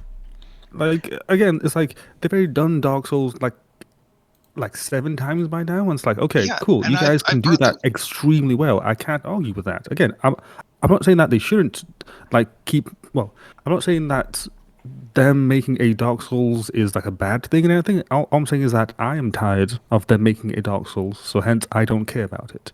You guys can be all excited that you want. That's fine by you. Like you get another Dark Souls. Like again, I can't be angry at people getting what they want, but I'm just annoyed that it's like, hey, can we just get something else? Like you guys have done Dark Souls. We've all seen that they can do Dark Souls extremely well, and they are by far the best at it. no competition, but I would rather have 3D dot heroes instead. Well, Brian, you're getting Dark Souls with horse riding. I don't care. Right, I'm all out of Dark Souls to play. Even when I played it like Yeah, I was gonna 7 say, times. who else is making Dark Souls Yeah, No, no, that's fine. nobody can make it well, on man. this level? Yeah, all the other companies that do these Dark Souls games, they don't do them right. They do not. Neo. Listen, Neo, I'm not. nah, I'm not, sorry, Neo ain't cutting it. Neo ain't cutting No. it. You know. You know, nobody's asking Shake Shack to make heroes, man. They make burgers. Mm. They make the best burgers. That's it. I come back for the burgers. I'll always go back for the burgers. That's That's it. it. They don't need to make anything else. That's great. Well, and then I guess we can put a bow on sort of the overarching narrative that we've always talked about. And when Brett says about the whole third person cinematic games that Sony always does, and they always do it because the same exact reason why From Software is always doing their Dark Souls, because no one does it better, and it fucking sells like hotcakes. Yeah, there you go. You know this is gonna sell well, man. You know. So yeah, I'm for it. And by the way, Brian, I just want to say that I appreciate this conversation going this direction, because I feel like the conversation needs to be had, because it's like, yeah, It's a worthy conversation. Yeah. We've had Dark Souls for like over 7 Dark Souls in the last decade. So, you know, when we talk about saturation, it's even though it's been doing good, and I'm looking forward to the Chris tour. But yeah, I mean, it can get overly saturated, and hopefully we don't get to the point, and hopefully not even for me, but for people like Brett and Chris, and I guess Tony too. Yeah, man. Hopefully it doesn't get to the point where it's like overly saturated for them, because they obviously love this. Yeah, my thing is like, listen, where else am I going to get these kind of games? You know, on this level. So I'm not complaining. Yeah, You know? it's a little different. I'm hoping it's more open world this time. Like, you don't have to rely on bonfires to teleport around. It looks like you could just go from place to place. Yeah, that's what it looks That like. was my impression, right? Now, I don't know for sure, but he shouldn't say this is not Dark Souls. Yeah, it is. I saw it. It is. It's Dark Souls as fuck. It bro. totally is. Like, I mean, you literally, know? it literally has the same night bending, like the same night bending down over the thing. Even like your buddies, they look like ghosts. I'm like, come on, bro. You're Yeah, not they're hot yet. blue ghosts. Yeah, so it's Dark Souls, man. Mm-hmm. Just you know, be real. And you know, I know he loves Zelda and Berserk, so he finally put horse riding in there. I'm Yeah. like, oh, it's about time. Yeah. Another motherfucking game that copies Breath in the Wild. Yeah. God damn it! Another one. You know? By the way, I gotta read Subgata's comment. What's going on, Subgata? Oh, He goes, wait, Neo ain't cutting it, bruh. Neo is the closest competitor to the Soul series compared to other imitators. I'm not gonna disagree with that, but nah, it's still not hitting it like Dark Souls, man. And here's the problem with Neo. It's too fucking complicated. You have like 50 million stances and shit. The beauty of Dark Souls games is the actual gameplay is simple. The challenge comes from the world. The challenge doesn't come from fighting the goddamn controls. You know, so sorry. You know, that ain't it. You know, it's too much. You know, I should be fighting against the planet, not against my fucking controls. You know, I'm getting a transmission now. Mr. Gaty's gonna take back all the logos he designed for us. yeah, he's gonna take them all back. He's gonna take it all You know? back. Hey, listen, I'm not shitting on Neo. Neo's great for what it does, but it doesn't hit like Dark Souls. It doesn't hit that flavor, man. You know. Well, here's another thing. Sekiro wasn't a Dark Souls game. I mean, it has a lot in common with it, but it wasn't really embraced by the community as. Actually, remember, Brett, the best-selling Souls game out there. Just oh, putting it out there. and also game of the year. Also game of the year. Yeah. Yeah, I'm not saying it wasn't successful. I'm just saying it's not regarded as a Souls game among fans. Interesting, because everybody else I know calls it a Souls game, except for you. Are you big Dark Souls fans, or? Yeah, they're Dark Souls fans. They're Dark Souls fans. Yeah. Oh, that's different than I've come across. But my point is, so you take somebody like Chris, right? You have Sekiro, doesn't really allow him his jolly cooperation, right? And then you have Demon Souls, fantastic, but as a veteran, he's played that before. And you know, Demon Souls is interesting because if you're a Souls fan, you've probably played it. If you haven't played it and you're a Souls fan, you've been really wanting to play it, and you're already a Souls fan. And if you're a newcomer, well, you don't have saturation fatigue yet. So it kind of fell in this place where it didn't really push that needle, I don't think. because no matter what, you were either happy to see it or interested that it came out. So I think that's the reason there's not a lot of fatigue right now. If we just come off the heels of 3 new Souls games, yeah, I could possibly see that. But for people like Chris, people like me, like, no, not really. It's old news to Chris. Yeah, he gets to play it again, but it's not a new game. To me, it's the one game in the series I've never been able to play. So obviously, that's not going to tire me out. That's just bonus content. And for people that just picked it up for the first time, hey, they're not sick of it yet. Fair points. But yeah, Elden Ring looks good. Oh, go ahead, Brian. Yeah. Rebuttal, I guess. And before, no, it's not even that. It's just that before we move on, did you see his tweet to this?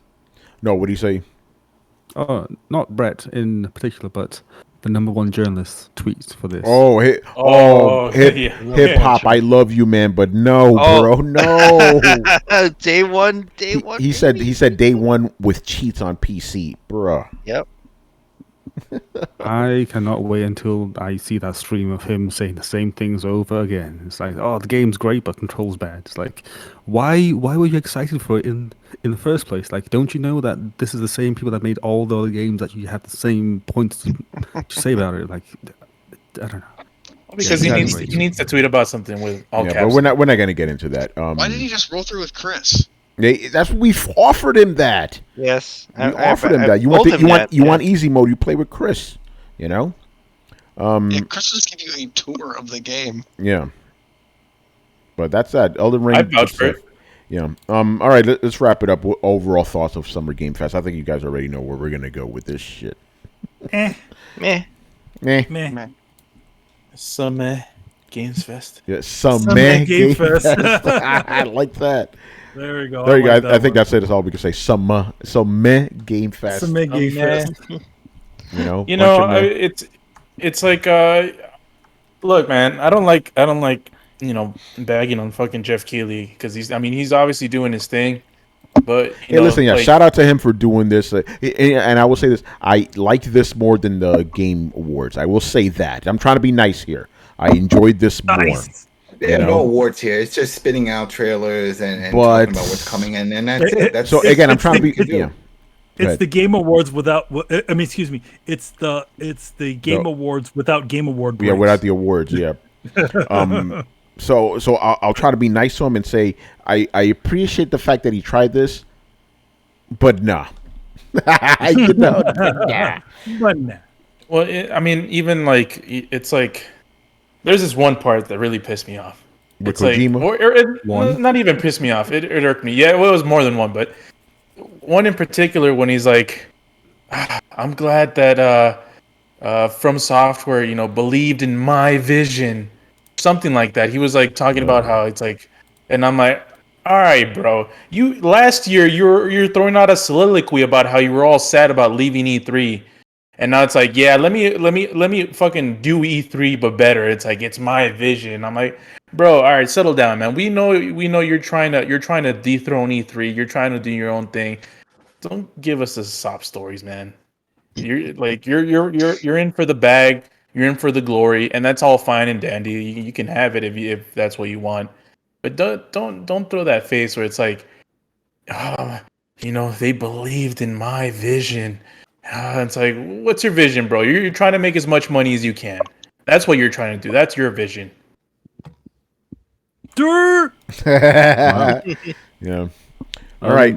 I thought, like, given the current situation that he was in, i.e., he has to put on a show in the middle of E3, and I'm certain that there were certain things that he could not show because other companies wanted to use that for their press conference, which is understandable. So hence he was given a bunch of leftovers effectively. Yeah. Given that, I think he put on a pretty good show from that point of view. However, looking at a standalone point of view, it had lots of things that were just not needed and could easily be cut. As Manny said, there was that performance of Japan Breakfast where they had her just singing and the game in the background. Like, no, put the game in the foreground or do picture in picture or something, And then they had like the interviews that just seemed very cringeworthy and like do like a second take, make it more interesting. It just seemed too random. Kojima thing went on way too long, but that's Jeff Keighley. He needs to prop up Kojima, if you know what I mean. Whoa. Yeah. I said it, and I stand by it. You know, Yo, for some reason, Brian, because you're talking about how it should have been more interesting. I just imagine. Remember that Tom Cruise interview with Oprah where he jumped on the couch? Kojima should have done that. Jumped on the couch, do something crazy. So crazy. Possibly. So yeah, it just kind of was like, there are other ways that he could have done a lot of things, like the announcement of the studio that's partnering with PlayStation. Oh God, no one cares about that. Like, Yeah. he could have done that as a press Fuck outta release here or with that something. shit. Like That's a tweet. That was a tweet. That's it. Yo, we or a blog post. That's it. We're done. yeah, I mean, Yeah, like, in the PlayStation blog. Yeah, that's it. Go home. Exactly. That's it. Let me go home. Fuck this shit. So yeah, like from that point of view, as the standalone thing, it definitely could have been better. But I guess for his first attempt at it, it's not bad. I'll give him You know, props for trying. Well, exactly. Yeah. It's good first try. And Brian, I agree. Like it's impressive what he was able to get considering all the other circumstances. But I don't think that's the most impressive feat. The most impressive feat is having all of these studios like Xbox and Bethesda and everyone doing press conferences during this time being agnostic. They're not saying that this is the E3 press conference. So Jeff Keighley, they're not part of Summer Games Fest also, but Jeff Keighley can pimp it out like, oh, the Summer Game Fest lineup also includes the Xbox and Bethesda conference. Yep. And the Square Enix conference. They're not Summer Games Fest or E3, but he can pimp it out like it is. And that's the most impressive part. I have a question for you guys.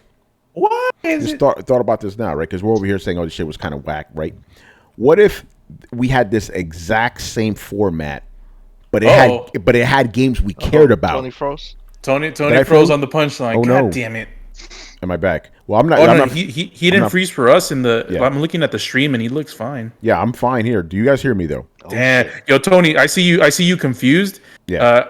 You're frozen to us. I don't know if you can hear us though. I hear Let me- you. let me I hear you. thing. I hear you just fine, man. So I don't know what's going on. What do the guys in the chat have Oh, to say? you're back. Am I back? Yeah. I was fine this entire time, and I forgot my punchline. Oh well. it. Oh yeah, my question. Okay, let's just say you had this exact same show, same format, right? But it had games we actually cared about. Will we have felt differently? Oh yeah. Of course, it's all So, about so what the you're reason I'm asking this is because I don't think the problem is the format. The problem was just the terrible games they showed. Well, not. I'm being an asshole, right? I'm being an asshole. The mad games they showed. I think that was the real problem here. Meant to us. To That's the us, thing. yeah. Because some people were hyped, but because to me, I felt it was a bunch of filler. But I'm like, and the point I'm trying to make is like, yo, this what they did is not bad per se. What Jeff Keighley's doing is not bad. It's just the games were just meh. So I don't think it's a bad thing ultimately what he's trying to do. That's my ultimate point here with that. By the way, man, you've been muted. I'm not a big fan of the format, to be honest. I don't like it with the Game Awards, and I don't like it with this thing either. I just don't think it works. What are we trying to do? If you're trying to do a variety show, this is probably the worst fucking variety show anybody's ever created. Oh man, you know what I mean? Like, if you're trying to make some literal entertainment, this is not fucking entertainment. We're literally watching commercials for fucking 2 hours. This is what people want to see. This is what they want. The trailers. They want to see what's coming out new. They I want to didn't see sugarcoat fucking it with gameplay, awards or man. anything. I don't Well, want to that's see not- this that's not their bullshit. fault. That's Bullshit. not their bullshit, fault. That's not bullshit his shit. fault. He's No, just I reaching out know like, I know hey, what Manny's give me getting what at. you got. I know And exactly this what is they Manny get. wants, which is what we all would have liked. Remember how X-Play used to do these things back in the day, right? So they not only would they show you the gameplay, but they would bring the developers on to play the game with you, or with the hosts and stuff. That would be fun. But I guess with the Rona they can do that. But I think that would be a better They way. only It's like, showed one developer play. That was the one that was playing with what was it?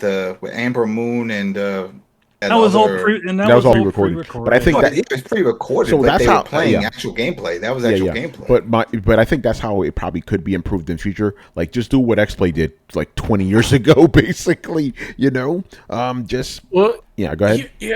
Yeah. Sorry to interrupt, but here's another thing with me, and I'm glad Manny brought up the point. Gameplay is so fucking crucial, especially when it comes to titles we have no fucking clue what they're about.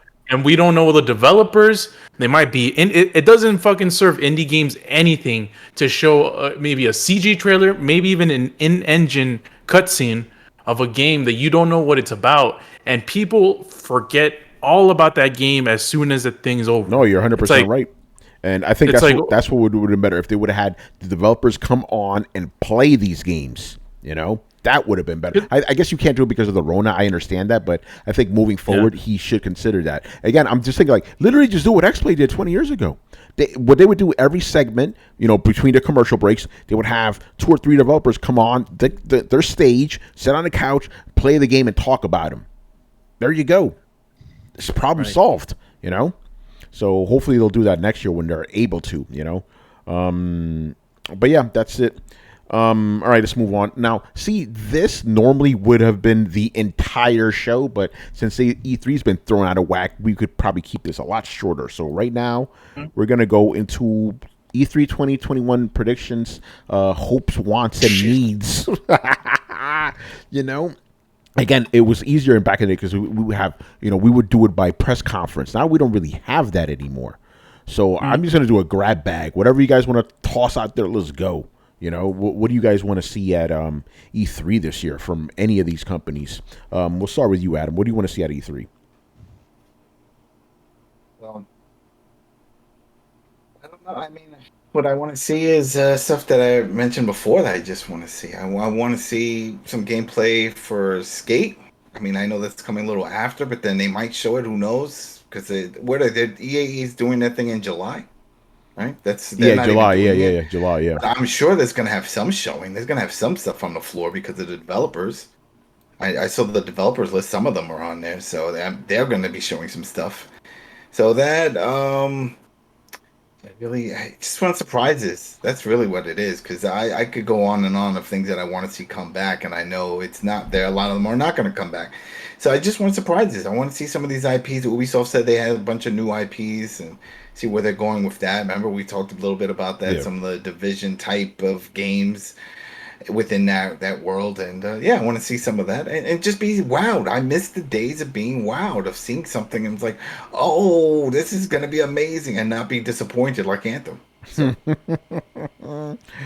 you know it's true. We were all wild. Everybody was wild. Now with Anthem, I was like, that looks like the Mass Effect shit. This was it. This is what happened. We all made excuses for them. Not me. Not fucking me. The instant I saw Anthem, and this is recorded, I was like, this looks like some fucking Destiny ripoff. You know. Well, but we all thought when we heard that with that it was the A team from the Mass Effect crew that were working on it, it was like, oh, this explains why Andromeda sucked. Yeah, because they didn't have the A team, remember? And we're like, oh, well, then this has to be good, right? We all assumed that, at least that much. We thought it was gonna have something, but you didn't. But I know I did, and a few other guys.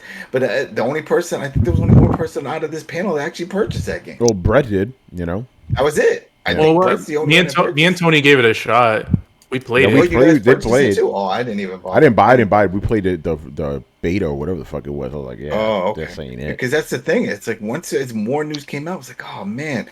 But I just want to see something that blows our minds and it actually lives up to it. That's what I'm hoping for. So I'll just go with that. Yeah. For me, I want to, you know, there's probably gonna be a lot of you guys answers, but I want to see some big shit at Microsoft. Like this is the year where I know we say this every fucking year about Microsoft, but this really is the year because unlike PlayStation, say what you will about PlayStation with the cross-gen shit, they at least have new games, new first-party games. Microsoft doesn't have shit yet, right? So I want them to announce not only things that are coming in the pipeline, but things that are actually coming this year.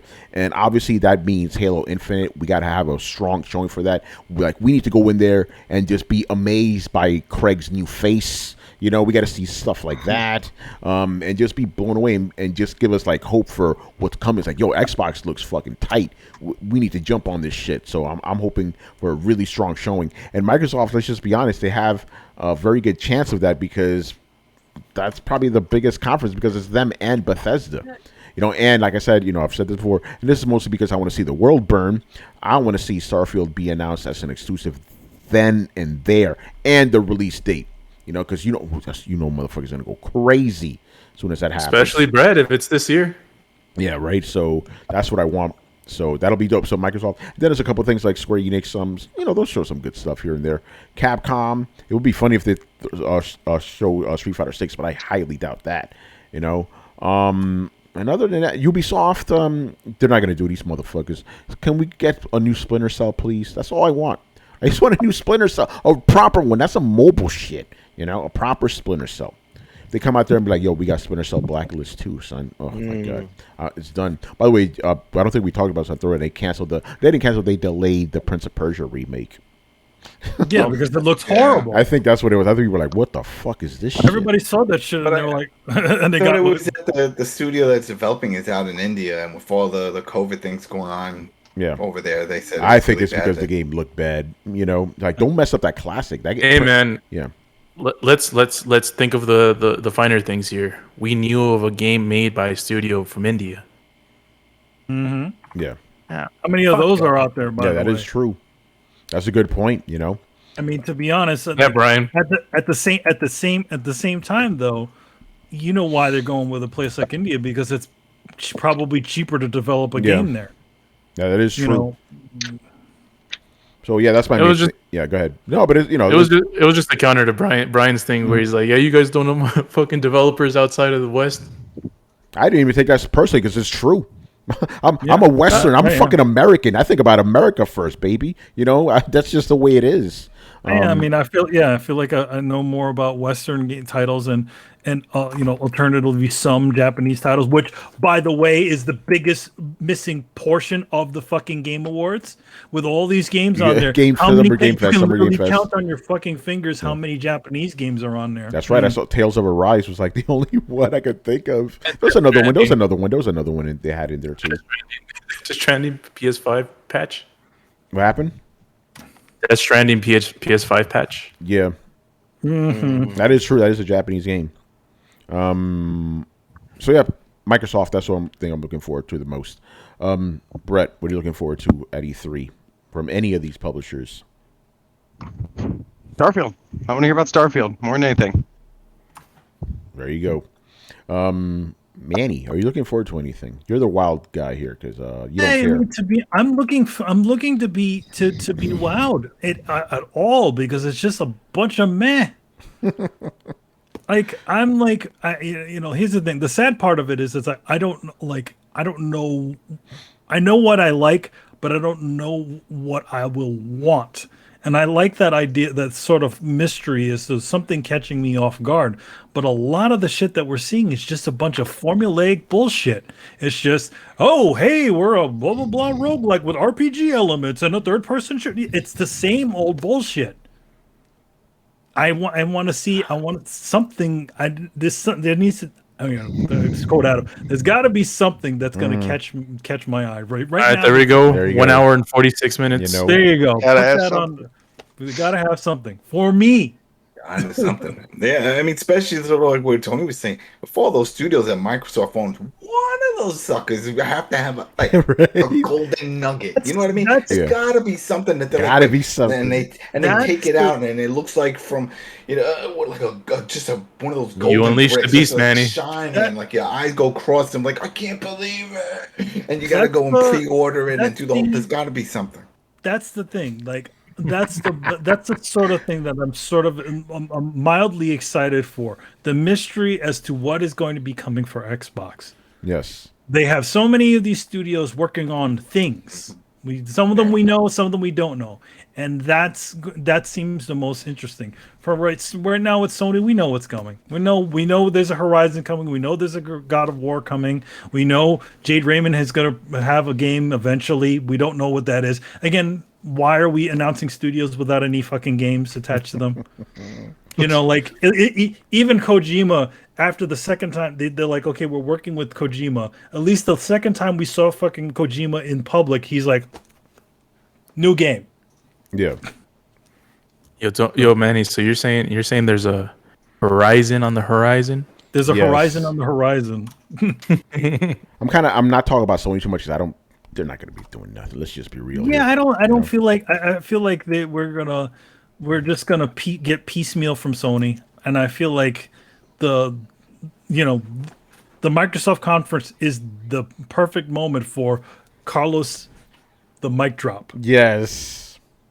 Mm-hmm. Hopefully, we will hear a lot of those screams. Speaking about Carlos, what are you expecting or wanting to see at E3?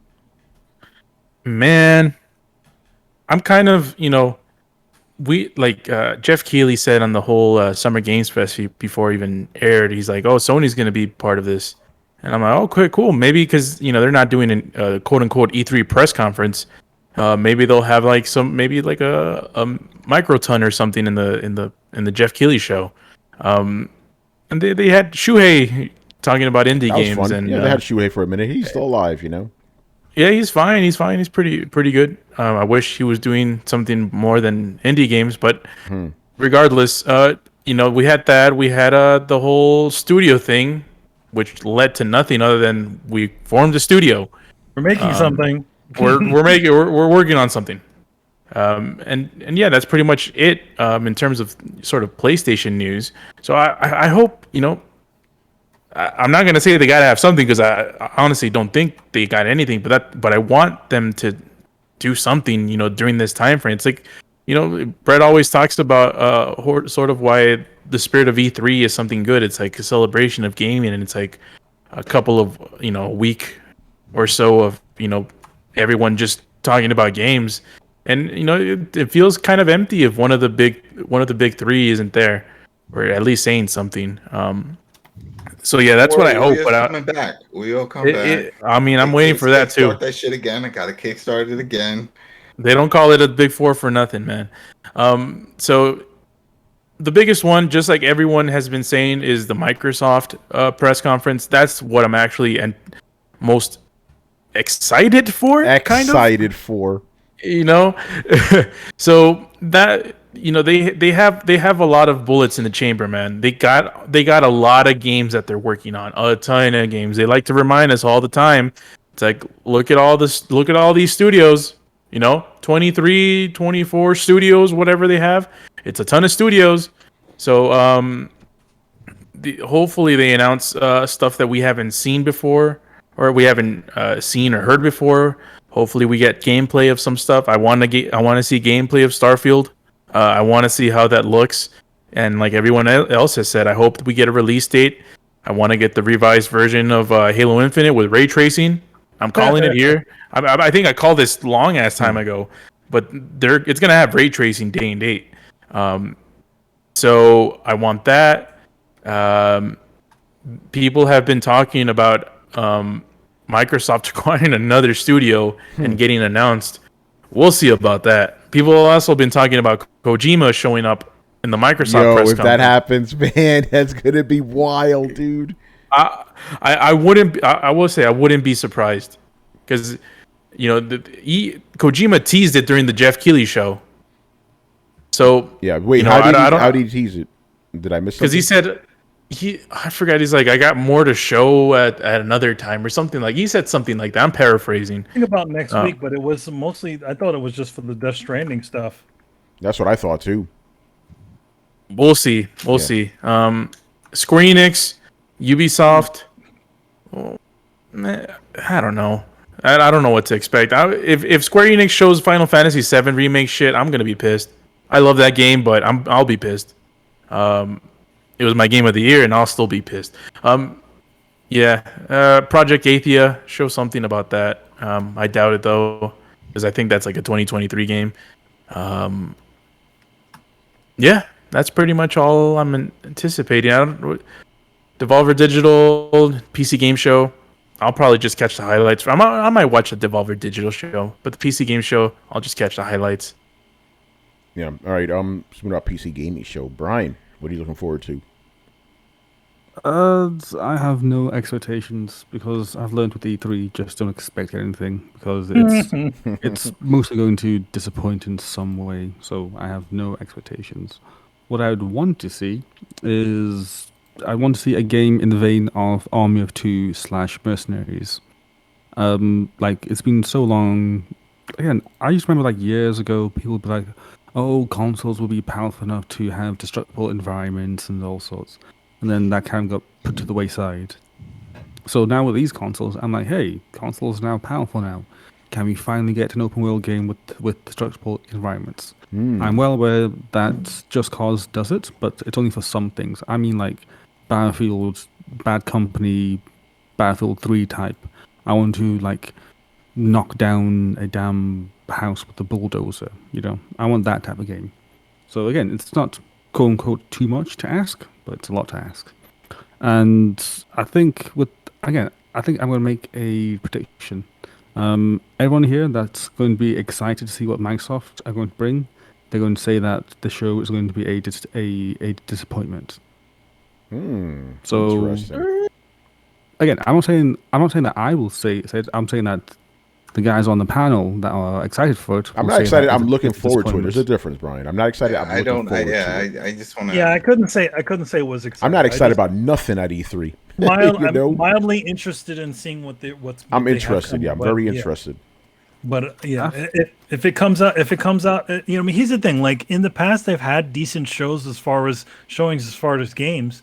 The previous shows. So, But Brian, to your point though, since it does have my most critical eye, I could be disappointed. Oh, you will be, because it won't have things that you like. Yeah. Because you will be. I feel like Microsoft will have games, but it's not games that Tony will like. Oh, you don't know that. If it just won't be Tony games. Yeah, you don't know that. If they give me Hellblade 2, I'm done, bro. That's it. I'll be good to go. But yeah, with Microsoft, I don't know. I honestly don't care. After the whole Scalebound thing, where I was like, okay, Scalebound looks hype, and then it just fell through. It's like, Oh, no, Brian, don't do it. Don't do it. I was just like, yeah, Microsoft, I don't know what they're doing. Don't do it, Brian, because you're right. That game I actually was hyped for. I was hyped. It's platinum, man. And look what happened. Unless somehow they can pay him enough money so that he comes back. That he unblocks Phil Spencer.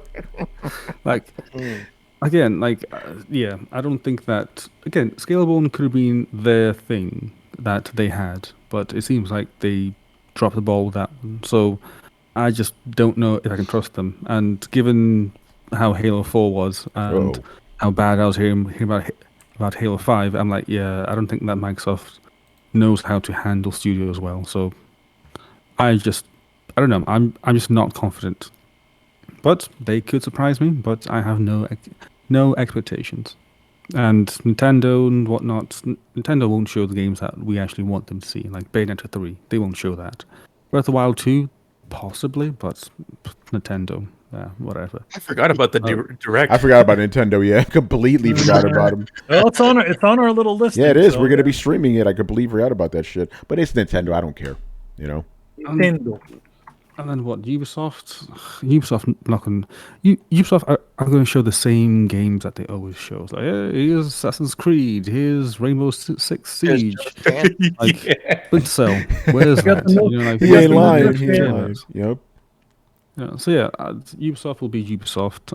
EA, I'm dreading EA because I know they're going to make a big stink. That's in July. That's in July. Yeah, they're gonna make a big stink about Battlefield, show off some mobile games, and then just fuck off somewhere. Actually, Brian, Battlefield 6 gameplay is gonna be shown on Microsoft. So there you go. Yeah, it is true. Hold on, fellas. You think it may come to Game Pass? They do have EA Play or whatever. Just saying. Yeah.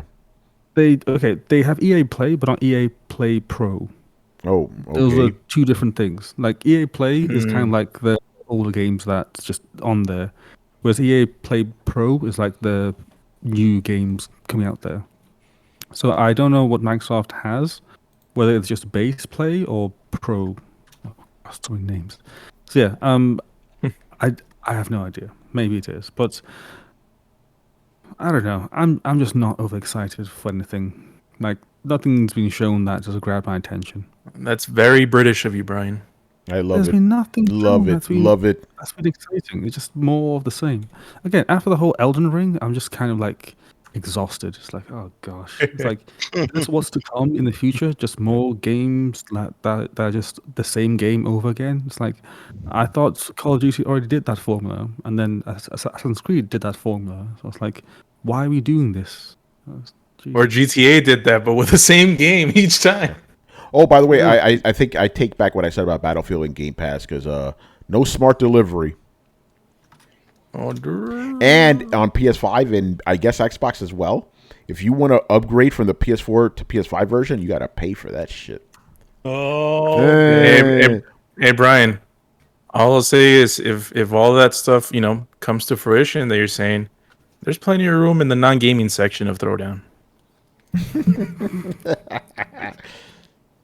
Oh no, there's always Devolver. That's like the one show I really want to watch because it's going to be stupidly crazy, and that's why I love them. The whole shtick is just making fun of E3. So yes, it's that parody game or that parody conference that we just need to like turn back and laugh at ourselves. There you go, Chris. Well, I'm hoping Microsoft will have some interesting things to show. I'm not expecting anything. I'm just hoping. I could go pie in the sky and be like, "Oh, they're gonna announce Killer Instinct 2," but be realistic about that. Probably not. But I hope they show something. I hope Nintendo shows Breath of the Wild 2, and it's not just the Pokemon show. And other than that, I really don't have much expectations. I'd like to see more of Elden Ring because it's still a ways off. So I'm hoping they'll show a little more of that. But that's about it. I'm keeping it small. Keeping it small. Yeah, that's fair enough. Keep it secret. Yeah, keep it safe. Yeah. Any last things about E3 we want to say? Again, it's weird, man. It's a weird year for E3. Yes. Then again, it's been a weird E3. It's been a weird year for E3 for like 4 years in a row now. Mm-hmm. I mean, I just hope at least we can get something. At least if Microsoft has a good showing, you gotta have something. If Microsoft has a good showing, I'll be satisfied. That's all. Honestly, that's all I'm asking for. Because Square is gonna Square, Ubisoft's gonna Ubisoft, EA is gonna EA. Microsoft is our only hope. Freaking Sony is nowhere to be found. Nope. They didn't come to the dance. Sony, where you at, bro? Sony, it's like freaking. They're lost in their own little thing, and Nintendo's gonna Nintendo. Like those companies are gonna do the same shit over and over again. Microsoft is our only hope.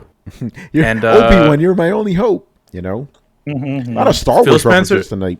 Anyway, go on. I know. Even our featured image. Yeah, right. Well, that is true. The featured image. Look at it. It's hilarious. Look at Jeff Keighley's face.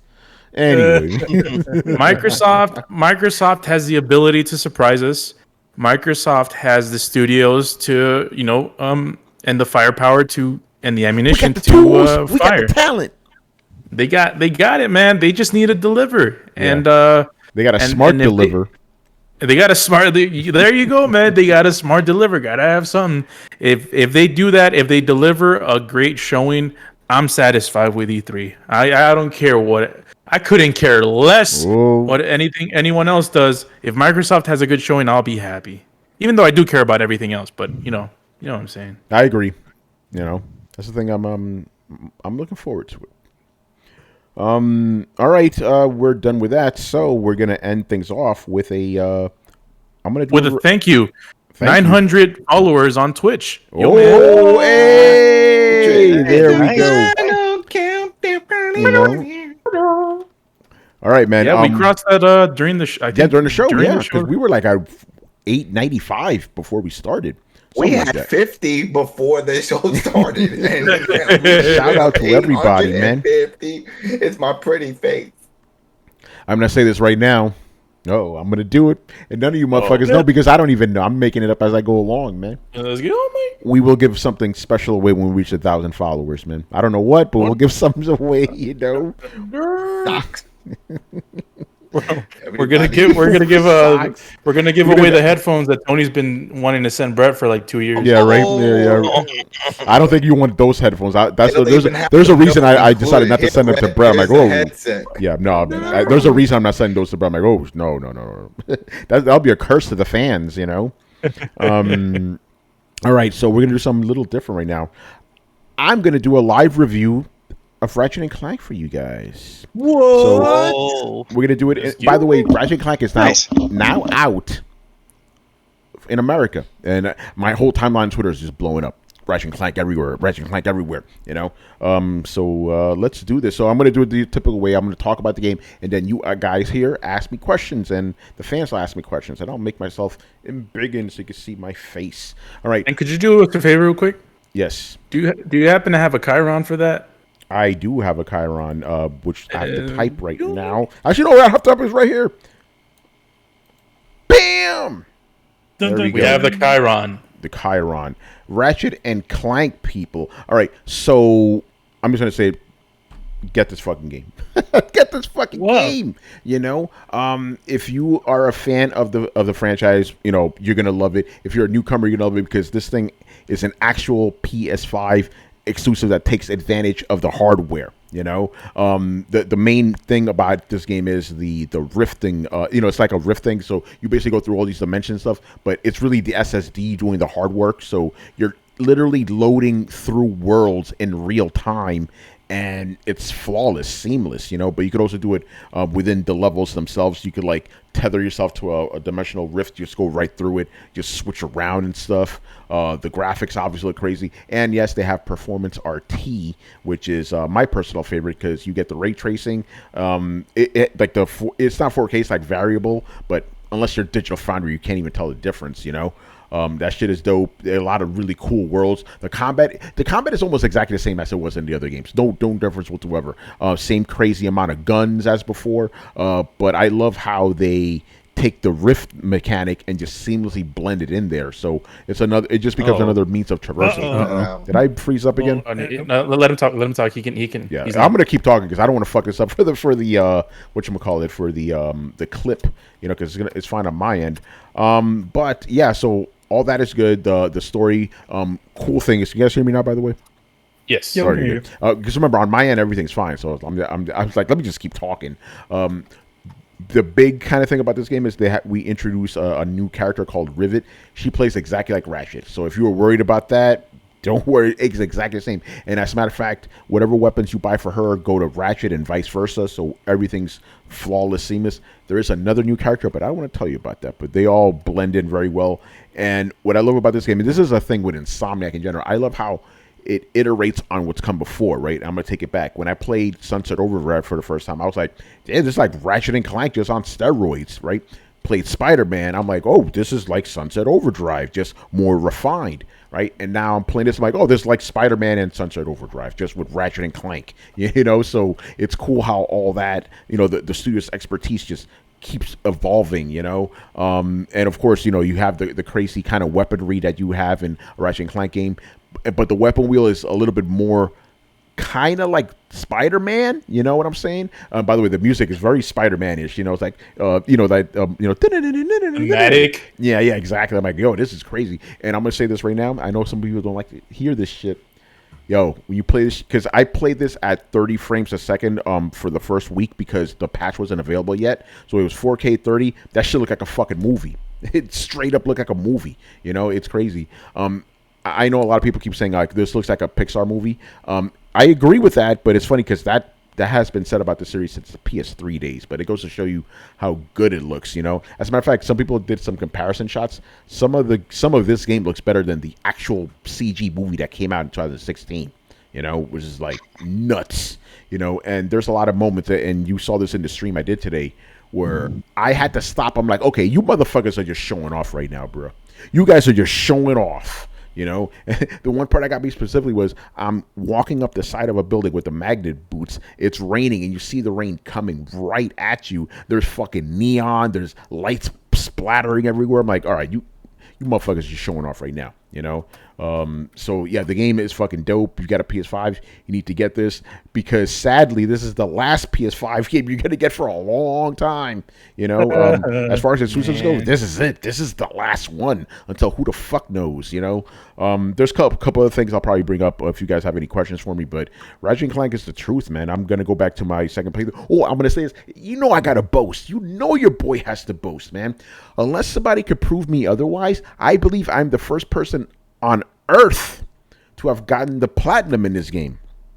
I think trophies have timestamps. Yeah, they do have timestamps. I got the platinum on May 29th at 2:45 a.m. Right, and I want to give a shout out to my man Hunter. We were helping each other out with the trophies because you could find all the collectibles. You get this thing like that shows you all the collectibles on the map eventually, but there's these fucking bears they're just not on the map, right? So we were helping each other out of shit. So I know for a fact I got that platinum an hour before he did, you know. Like listen, there might be some dude in fucking Singapore that got this shit before me. Please hit me up, you know. But as far as I know, I think I'm the first one, which is fucking crazy, you know. So I'm loving the game, man. You're getting it 2023 with your PlayStation 5 Slim, Mighty. You're crazy. So yeah, do you have any questions you guys want to throw at me? I do have a question. What's up? So I remember we had this discussion with Spider-Man, and you said you preferred the 30 frames per second because it's more cinematic. It's not that I preferred. It's just 60 felt weird to me with Spider-Man. You know. So I'm curious, how do you feel about the performance RT mode as opposed to the fidelity mode that you had in terms of that type of feeling when you play the game? Yeah, you know what it is, and I'm glad you bring this up because I had the same feeling when I played Mass Effect and a little bit of Final Fantasy Intergrade. I'm used to 60 frames now. Now it doesn't look weird to me anymore because I've been playing nothing but 60 frames on PS5 since launch. So when I played 30, it was just like, oh, that's weird. That threw me off, a little bit. But then when it felt more cinematic, it was fine. But no, that didn't throw me off at all now. You know what I'm saying? So I'm used to it, Carlos. I'm used to 60 frames now. Thanks to the PS5. I know the PC guy's gonna be, you motherfucking bullshit asshole, man. We got 120 frames on our shit. You're a fucking peasant, But listen, man. I don't know about Brian. Yeah, no, man. I love Brian, man. Brian doesn't do that. He doesn't do that, To be fair, I did play the OG Tomb Raider remake at 60 frames per second, and that came out on the PS3. Yeah. So let that just sink in for a while. There you go. Well, here's the thing about 60 frames. That shit's been around forever. We were playing Virtua Fighter 2 with 60 frames a second, So that ain't nothing new. But, with the PS3 era, that shit just went away. Because even PS2 games had 60 frames a second, right? A lot of them did. Then that shit just went away for PS3 for the most part. So, yeah, Carlos, it didn't really throw me off. Like, I'm going to say this. I was a little disappointed when I went to 60 frames. I expected like, oh my fucking God. I was like, oh, this is nice. So because I'm just so used to it now. But I suggest that's the mode everybody plays because it still has that movie feel to it, because just the animations and the voice acting and all that. By the way, shout out to Jennifer Hale. I didn't realize she was Rivet, Commander Shepard. Which is pretty fucking dope. Or EE from Metal Gear Solid 2, or Naomi Hunter. Yeah, Naomi Hunter. Yeah, so there you go, man. She's kind of like the female voice. Yeah. Of video games. So I'm kind of like the opposite of Tony. I'm not surprised. It's like, oh yeah, it's her. No, Brian. Here's the thing. Yeah, the voice by Nolan North. Like, oh yeah, it's him. Actually, Brian, I'm going to push back a little bit against that. She used to be that. Now it's what's her face who's the Nolan North. I'm forgetting her fucking Ashley name. Birch? Not Ashley Birch, the other one. She was Nadine in Uncharted. And everybody was mad because she's a white girl, Yeah. Her. She's the Nolan North of character. But Jennifer Hill was that for a while. I will give you that, Laura Bailey, that's the name. Oh yeah. Laura Bailey's the Nolan North of female voice actors. She's what's her face from Nier, so yeah. I'll be honest, I just assumed it was Laura Bailey. That was Rivet. I just assumed it was her, Any other questions? Yes. So I was watching shout out to Young he had a review for the game, and he was talking about it having other levels, and like like he specifically talked about not wanting to give anything away. Yeah. And I'm wondering, and I want to ask you, like, is there a reason why he's saying that? Like, is it something that's like, oh, you have to see it like when you see it, or is it like, oh, that's just new levels? Oh no, listen, it's just like they just don't want you to spoil later shit. That's all it is. Okay. Yeah, it's nothing like, oh my god, this is gonna change. Listen, this is not gonna like change the world of Ratchet and Clank. You know, other than Rivet and another character is gonna be in there from now on. If Rivet doesn't come back, I'll be very surprised. Just the way she was integrated in there in this other character. Now I'm being a little bit more open about it because I purpose didn't even say any other characters. There's another character in there. You know, important character too. All I'm gonna say is, listen, you got a female Lombax in there, you got a female other, you know, but yeah, so it's nothing like that, Carlos. If that's what you're wondering, you know. By the way, I'll say this about I will say some boss battles are a little bit samey since it's the same type of enemy, but the unique boss battles, fucking crazy, especially the last one, you know. Like, you got to use all your weapons on this motherfucker. I got killed a few times, you know? Go ahead. Who's asking me stuff? Oh, I was about to say, is it what I think it is? And I'll ask after the show. Yes. So that. Okay. My question is, how much of the game is split up between the two? Well, okay, you know, that kind of... Okay. How much of the game is Ratchet and how much is Rivet? Is like an even split, or is it like more one than the other? Yeah, it's pretty even. Here's the thing. In the post game, because there's 9 levels available. 9 levels. There are more Rivet levels, but if you play the game, because you know the way the narrative goes, it's pretty split. I was surprised. I believe Rivet was going to get more screen time, but no, it's actually pretty even. And there are certain levels where you will play as, you know, it'll cut back and forth between the characters. Where I'm like, oh, this is cool, because when you first start off, it's rigid one character, one level, and that's it, right? But then with the narrative, then it starts splitting them up and stuff, you know. And there's other little combinations which I can't say on air right now. So yeah, it's pretty even for the most part, narratively, Brian. Cool. You know? And the only other question that I have, which is kind of a nod to someone else's, when you first seen Rivet, did you feel some type of way? No, so.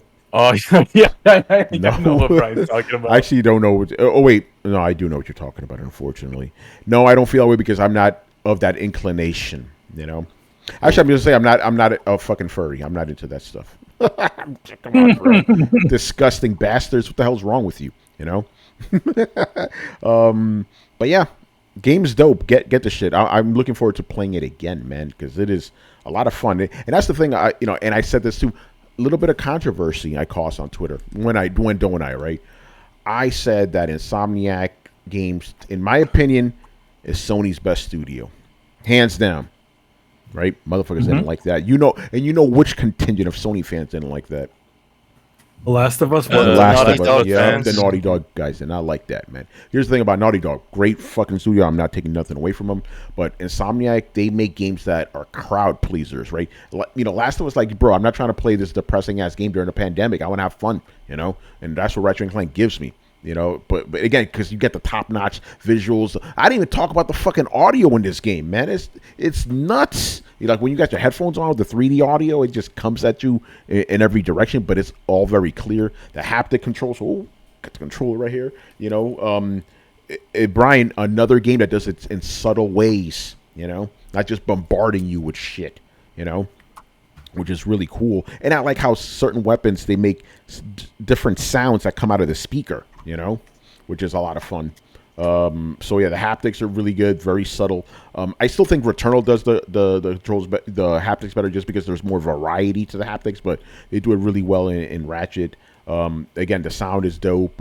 Everything's just fucking top notch. Like, you could tell these motherfuckers threw money at this game, you know.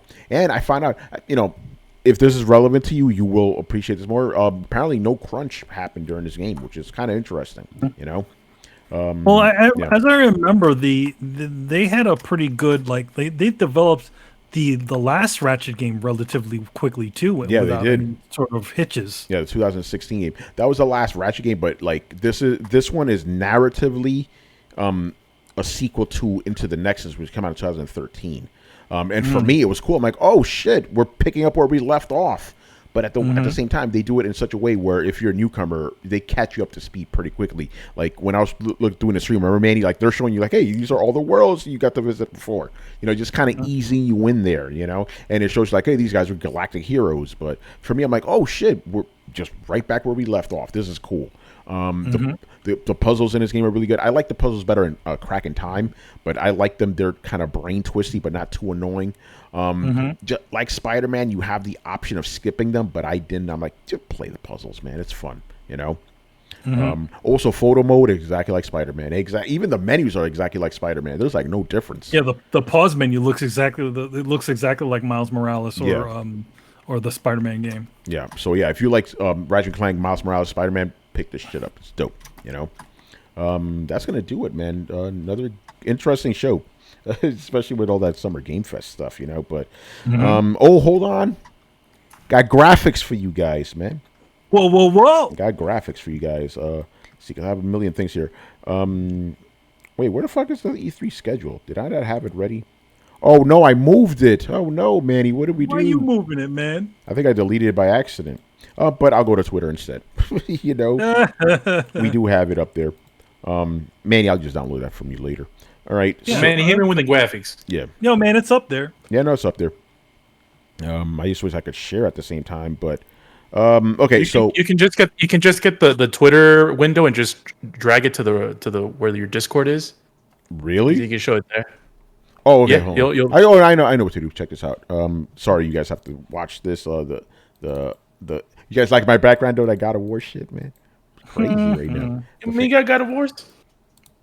Yeah, when Tony figured out there was another cover for God of War. I had no idea because I got it digital. So one of you guys take that and post it, and then so we'll do this the right way. The question is, who's going to do it? Is it going to be Manny or is it going to be Carlos? I'm sort of working on things. All right, so Carlos, I you can't do it. I'm sort of working on this. All right, so right now we're going to bring up our E3 schedule. Manny did an updated graphic for it, which looks cool. So we already did 2 of these, which were here we go. Watch stream. There we go. All right. So here is the schedule. So Thursday, the one that's highlighted right now, we just finished this shit. Carlos, just hit play on it, because it'll just loop. There you go. And it'll get rid of that thing on the bottom. So the next thing we have for you guys is this Saturday, June 12th. It'll be Ubisoft Forward, our live reactions at 3 p.m. Eastern. So that should be interesting. And then Sunday is the big show because we got 3 streams for you guys, man. We got we got Xbox Bethesda a game showcase at 1 p.m. Eastern. Then after that, at 3:15 Eastern, we got Square Enix Presents. And then that night, we got Throw Down Your Questions, the E3 special, which you guys will ask us a bunch of questions about E3. Then on Tuesday, June 15th, we got Nintendo Direct live reactions at noon. Then we end off things with the Throwdown shows. Thursday, June 17th, that's the post E3 special. And so will the Sunday show, June 20th. That'll also be a post E3 special. So lots of stuff coming to you guys, man. Like I said, Throwdown, we're inconsistent during E3 because we have more shows than usual, which is pretty cool. I will say this, though, for you MP3 guys, we don't post a lot of these as MP3 versions, so either watch the live streams or watch them on YouTube, because they don't really work well as audio. You know what I'm saying? So yeah, that's pretty much it for us and stuff. Another good show from Throwdown. And does anybody have to pimp anything? I do. Oh boy, what you got? I usually do. But what we got here is that it's coming out. It's actually coming out next week on the 15th, which is Tuesday. Superman? Yes, it is. It is Superman Red and Blue. I did a short with Aletha Martinez, who I've worked with multiple times on Represent and a few other books, which is my second book, which is Represent, the collected edition of it, which is this. This is part of DC's new initiative to essentially do what we call first run digitals. So essentially, what they are is they're digital comics that come out. They come out initially online first, and then later on they all come out collected in one super edition that comes out a little bit later. So yeah, that's my 2 things that are coming out right now. Nice. I'm not exactly sure when Represent is coming, but if I got it, it's probably coming out really soon. But definitely, Superman Red and Blue is coming out this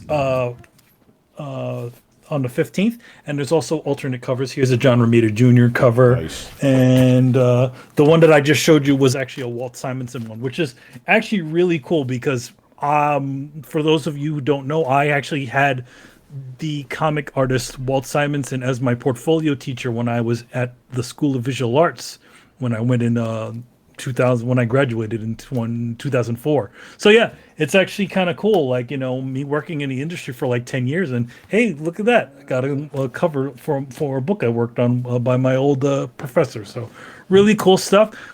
As always, keep an eye out. If I'm going to be doing any sort of streams, I'll let you guys know in advance. And as far as the game night and the throwdown draws. Speaking of game night, which is tomorrow at around 12 o'clock? No, 2. At 2 o'clock, we're going to have a recast of the stream that Tony and I did earlier, with a playthrough of about an hour of Ratchet and Clank. It's going to be up on YouTube. And also, after E3 ends, Manny and I are going to do some unboxings for you. We had to put them off. Yeah, we have some. I have some 2 really interesting unboxings for you guys.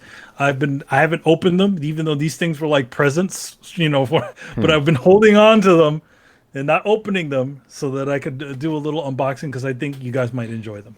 Good stuff. All right, Adam, what you got? I got for another episode of I Am Negan. This one is for Fear the Walking Dead season 6 finale, and this is crazy. Talked about last time with the big nuke bombs and all that stuff. So this is good. A lot of craziness happened. So that's I Am Negan. That's myself and Rich Bailey Jr. and occasionally Carlos for Walking Dead proper whenever that comes back. So that'll be out tomorrow. And I'm finishing up. I got some more content for the Coalition regarding all these new Arcade 1-Up cabinets that they're going to announce tomorrow. So we got some for tomorrow, 3 more cabinets, and then we got one massive one on the 14th. So they're trying to spread this stuff out, and I get why, but I don't know. I got some issues with them with some of this stuff, and that's what I'm writing right now. Nice. All right. And then on Saturday, there's actually something else going on. With me, Chris, and Carlos. So we're gonna be joining Dana and I believe Richard to give our impressions of the first episode of Loki. I haven't seen the series yet, so I don't know if it's good or bad, but we're gonna be doing that. So that's gonna be at 1 o'clock. We're gonna do that before the Ubisoft thing. Normally it's going to be at 2 o'clock every Saturday. We're going to do these streams, but this week, obviously, because of Ubisoft, we're going to do it a little early. So, look out. It should be, along the same lines of our Falcon Winter Soldier reactions and stuff. So, should be interesting. We'll see how the show is because some like the Wanda show got good eventually. Falcon show was good the whole time. This one, even from the trailer, I'm like, I don't know about the show. It kind of looks silly, but I'll give it a shot. So that's that, people. So yeah, we're done here. So make sure you follow us on Twitch and Twitter, subscribe on YouTube, and join the Discord. You can find us on any podcast app by searching for Throwdown Show, and you can visit throwdownshow.com to listen to past episodes. If you're watching us on YouTube right now and you enjoyed this episode of Throwdown and all the other things on this channel, make sure you hit like, subscribe, and hit the bell to be notified of when we go live and just post stuff in general. Links to everything down below. Once again, I was your host, Tony Polanco, and tonight I was joined by Emilio Lopez. See you later, guys. Chris Seeley. Hey, take care, everyone. Carlos Romero. Peace out. Adam Vale. Have a good weekend, everybody. Brett Murdoch. It's been real. And Brian Manjoma. Yeah, nice cover for the show today is actually such a great homage to the Star Wars poster that there's no black guy. Oh, man.